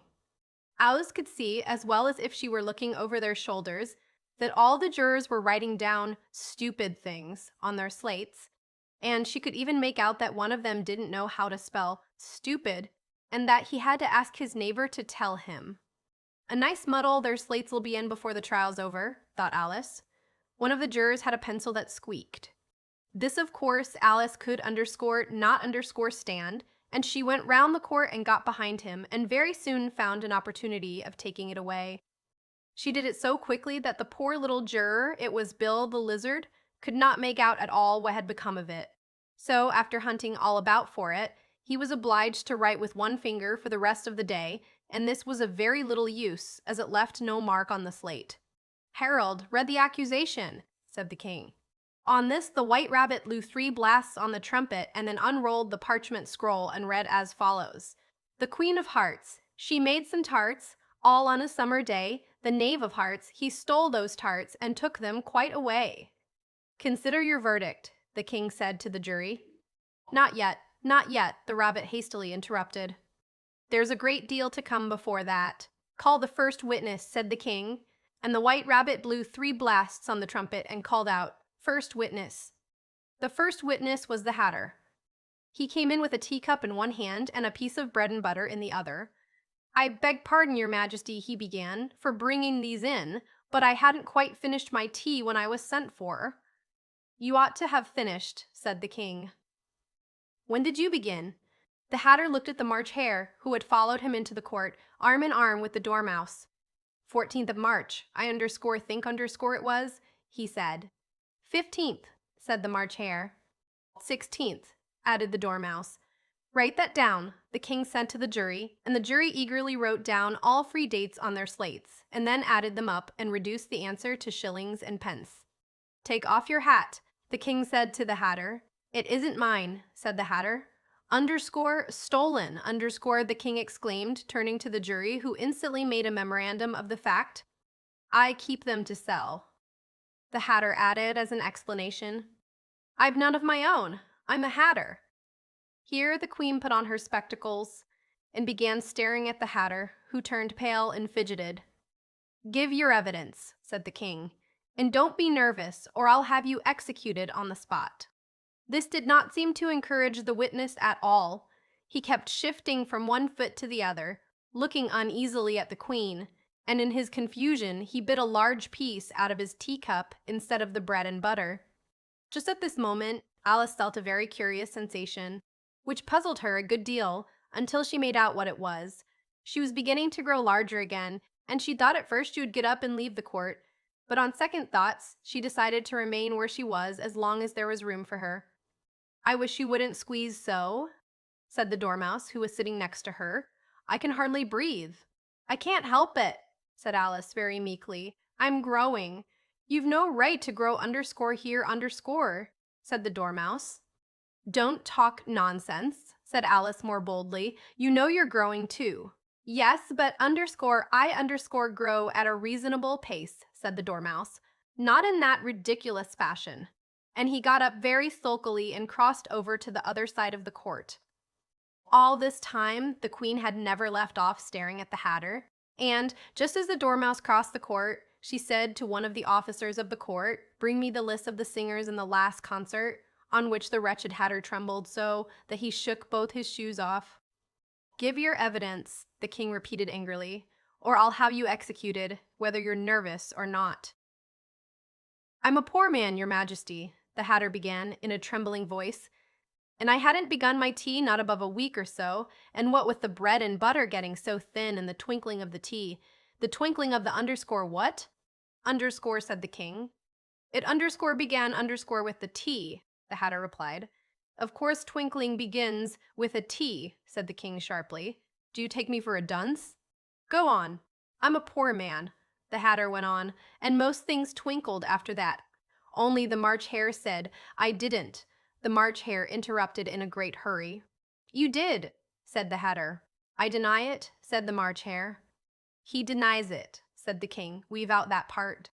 Well, at any rate, the Dormouse said, the hatter went on, looking anxiously round to see if he would deny it too, but the Dormouse denied nothing, being fast asleep.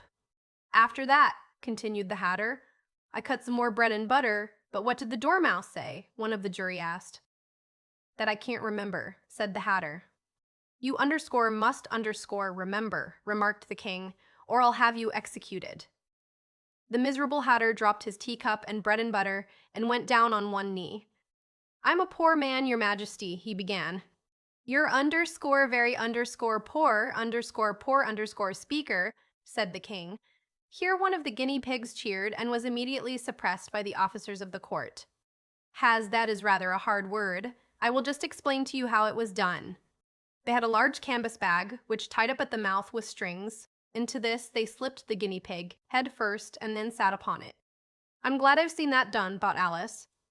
I've so often read in the newspapers, at the end of trials, there was some attempts at applause, which was immediately suppressed by the officers of the court, and I never understood what it meant till now. If that's all you know about it, you may stand down, continued the king. I can't go no lower, said the hatter. I'm on the floor as it is. Then you may underscore sit underscore down, the king replied. Here the other guinea pig cheered and was suppressed. Come, that finished the guinea pigs, thought Alice. Now we shall get on better. I'd rather finish my tea, said the hatter with an anxious look at the queen, who was reading the list of singers. You may go, said the king, and the hatter hurriedly left the court without even waiting to put his shoes on.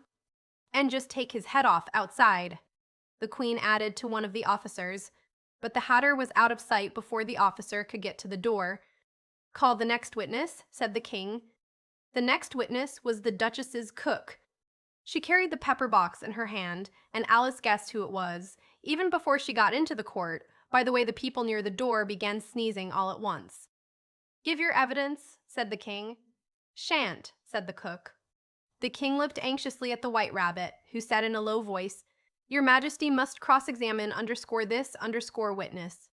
"Well, if I must, I must," the king said with a melancholy air, and, after folding his arms and frowning at the cook till his eyes were nearly out of sight, he said in a deep voice, "What are tarts made of?" "Pepper, mostly," said the cook. "Treacle," said a sleepy voice behind her. "Collar that dormouse," the queen shrieked out. "Behead that dormouse. Turn that dormouse out of court. Suppress him. Pinch him. Off with his whiskers." For some minutes the whole court was in confusion, getting the dormouse turned out, and by the time they had settled down again, the cook had disappeared. "Never mind," said the king with an air of great relief. "Call the next witness." And he added in an undertone to the queen, "Really, my dear, you must cross-examine the next witness. It quite makes my forehead ache." Alice watched the White Rabbit as he fumbled over the list, feeling very curious to see what the next witness would be like. "For they haven't got much evidence yet, she said to herself. Imagine her surprise when the White Rabbit read out, at the top of his shrill little voice, the name Alice. Chapter 12. "Alice's evidence here," cried Alice, quite forgetting in the flurry of the moment how large she had grown in the last few minutes, and she jumped up in such a hurry that she tipped over the jury box with the edge of her skirt, upsetting all the jurymen onto the heads of the crowd below, and there they lay sprawling about, reminding her very much of a globe of goldfish she had accidentally upset the week before.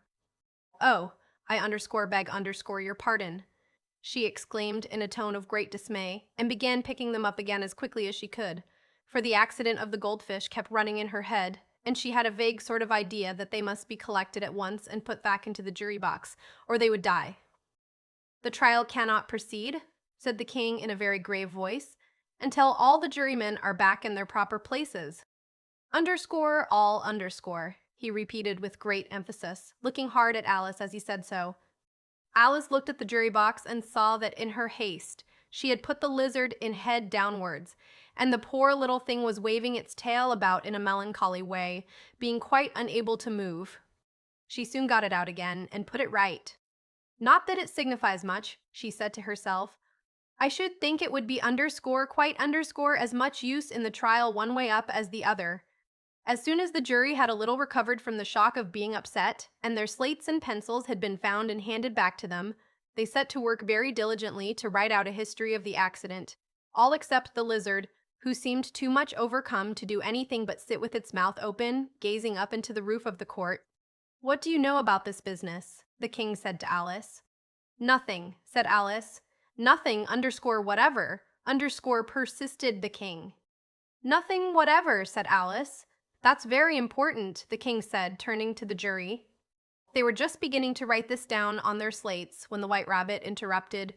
Important, your Majesty means, of course," he said in a very respectful tone, but frowning and making faces at him as he spoke.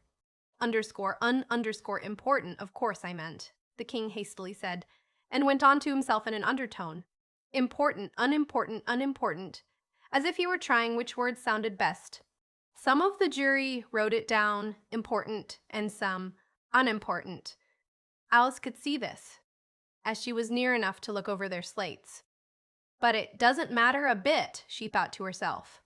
At this moment, the king, who had been for some time busily writing in his notebook, cackled out silence, and read out from his book Rule 42. All persons more than a mile high to leave the court . Everybody looked at Alice. I'm not a mile high," said Alice. "You are," said the king. "Nearly 2 miles high," added the queen. "Well, I shan't go, at any rate," said Alice. "Besides, that's not a regular rule. You invented it just now." "It's the oldest rule in the book," said the king. "Then it ought to be number 1, said Alice. The king turned pale and shut his notebook hastily. "Consider your verdict," he said to the jury in a low, trembling voice. "There's more evidence to come yet, please your Majesty," said the White Rabbit, jumping up in a great hurry. "This paper has just been picked up." "What's in it?" said the Queen. I haven't opened it yet, said the White Rabbit. But it seems to be a letter written by the prisoner to somebody. It must have been that, said the King. Unless it was written to nobody, which isn't usual, you know.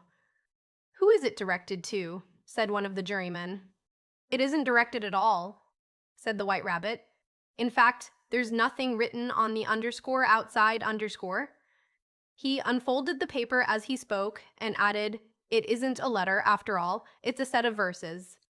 Are they in the prisoner's handwriting? Asked another of the jurymen.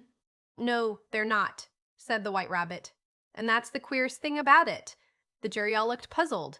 He must have imitated somebody else's hand, said the King. The jury all brightened up again. Please, your Majesty, said the Knave. I didn't write it, and they can't prove I did. There's no name signed at the end. If you didn't sign it, said the King, that only makes the matter worse. You underscore must underscore have meant some mischief, or else you'd have signed your name like an honest man. There was a general clapping of hands at this. It was the first really clever thing the King had said that day. That underscore proves underscore his guilt, said the Queen. It proves nothing of the sort, said Alice. Why, you don't even know what they're about. Read them, said the King. The White Rabbit put on his spectacles. Where shall I begin, please, your Majesty? He asked. Begin at the beginning, the King said gravely, and go on till you come to the end, then stop. These were the verses the White Rabbit read. They told me you had been to her, and mentioned me to him. She gave me a good character, but said I could not swim. He sent them word I had not gone. We know it to be true. If she should push the matter on, what would become of you? I gave her one, they gave him two, you gave us three or more. They all returned from him to you, though they were mine before. If I or she should chance to be involved in this affair, he trusts to you to set them free, exactly as we were. My notion was that you had been, before she had this fit, an obstacle that came between him and ourselves and it. Don't let him know she liked them best, for this must ever be a secret, kept from all the rest, between yourself and me. That's the most important piece of evidence we've heard yet, said the King, rubbing his hands. So now let the jury. If any one of them can explain it, said Alice. She had grown so large in the last few minutes that she wasn't a bit afraid of interrupting him. I'll give him sixpences. Underscore I underscore don't believe there's an atom of meaning in it. The jury all wrote down on their slates, underscore she underscore doesn't believe there's an atom of meaning in it, but none of them attempted to explain the paper.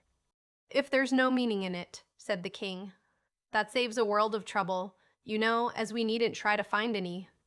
And yet, I don't know, he went on, spreading out the verses on his knee and looking at them with one eye. I seem to see some meaning in them after all. Underscore said I could not swim, underscore you can't swim, can you? He added, turning to the Knave. The Knave shook his head sadly. Do I look like it? He said. Which he certainly did, underscore, not underscore, being made entirely of cardboard.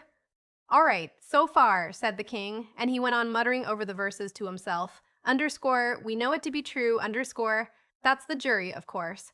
Underscore, I gave her one, they gave him two underscore. Why, that must be what he did with the tarts, you know. But it goes on, underscore, they all returned from him to you, underscore. Why, that must be what he did with the tarts, you know. But it goes on, underscore, they all retarts that had Hal. Why, there they are, said the King triumphantly, pointing to the tarts on the table. Nothing can be clearer than underscore that underscore that. Then again, underscore, before she had this fit, underscore, you never had fits, my dear, I think, he said to the Queen. Never, said the Queen furiously, throwing an inkstand at the lizard as she spoke. The unfortunate little Bill had left off writing on his slate with one finger, as he found it made no mark. But he now hastily began again, using the ink that was trickling down his face as long as it lasted.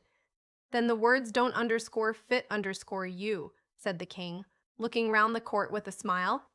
There was a dead silence. It's a pun, the King added in an offended tone, and everybody laughed. Let the jury consider their verdict, the King said, for about the 20th time that day. No, no, said the Queen. Sentence first, verdict afterwards. Stuff and nonsense, said Alice loudly. The idea of having the sentence first. Hold your tongue, said the queen, turning purple. I won't, said Alice. Off with her head, the queen shouted at the top of her voice. Nobody moved. Who cares for you, said Alice. She had grown to her full size by this time. You're nothing but a pack of cards. At this, the whole pack rose up into the air and came flying down upon her. She gave a little scream, half of fright and half of anger, and tried to beat them off, and found herself lying on the bank with her head in the lap of her sister, who was gently brushing away some dead leaves that had fluttered down from the trees upon her face. Wake up, Alice, dear, said her sister. Why, what a long sleep you've had. Oh, I've had such a curious dream, said Alice, and she told her sister, as well as she could remember them, all these strange adventures of hers that you have just been reading about. And when she had finished, her sister kissed her and said, It was a curious dream, dear, certainly, but now run into your tea. It's getting late. So Alice got up and ran off, thinking while she ran, what a wonderful dream it had been. But her sister sat still just as she left her, leaning her head on her hand, watching the setting sun and thinking of little Alice and all her wonderful adventures, till she too began dreaming after a fashion, and this was her dream. First, she dreamed of little Alice herself, and once again the tiny hands were clasped upon her knee, and the bright, eager eyes were looking up into hers. She could hear the very tones of her voice, and see that queer little toss of her head to keep back the wandering hair that underscore always get into sill. Hinde list or seemed. The long grass rustled at her feet as the white rabbit hurried by. The frightened mouse splashed his way through the neighboring pool. She could hear the rattle of the teacups as the March Hare and his friends shared their never-ending meal, and the shrill voice of the queen ordering off her unfortunate guests to execution. Once more the pig baby was sneezing on the Duchess's knee, while plates and dishes crashed around it. Once more the pig baby was sneezing on the Duchess's knee, while plates and dishes crashed around it. Once more the shriek of the griffhit, that selchel the leaves. So she sat on with closed eyes and half believed herself in Wonderland, though she knew she had but to open them again, and all would change to dull reality. The grass would be only rustling in the wind, and the pool rippling to the waving of the reeds. The rattling teacups would change to tinkling sheep bells, and the queen's shrill cries to the voice of the shepherd boy, and the sneeze of the baby. The shriek of the griffon, and all the other queer noises, would change, she knew, to the confused clamor of the busy farmyard wild lowing of the detestants. Lastly, she pictured to herself how this same little sister of hers would, in the aftertime, be herself a grown woman, and how she would keep, through all her riper years, the simple and loving heart of her childhood, and how she would gather about her other little children and make their eyes bright and eager with many a strange tale, perhaps even with the dream of Wonderland of long ago, and how she would feel with all their simple sorrows and find a pleasure in all their simple joys, remembering her own child life, and the thapper days, the end.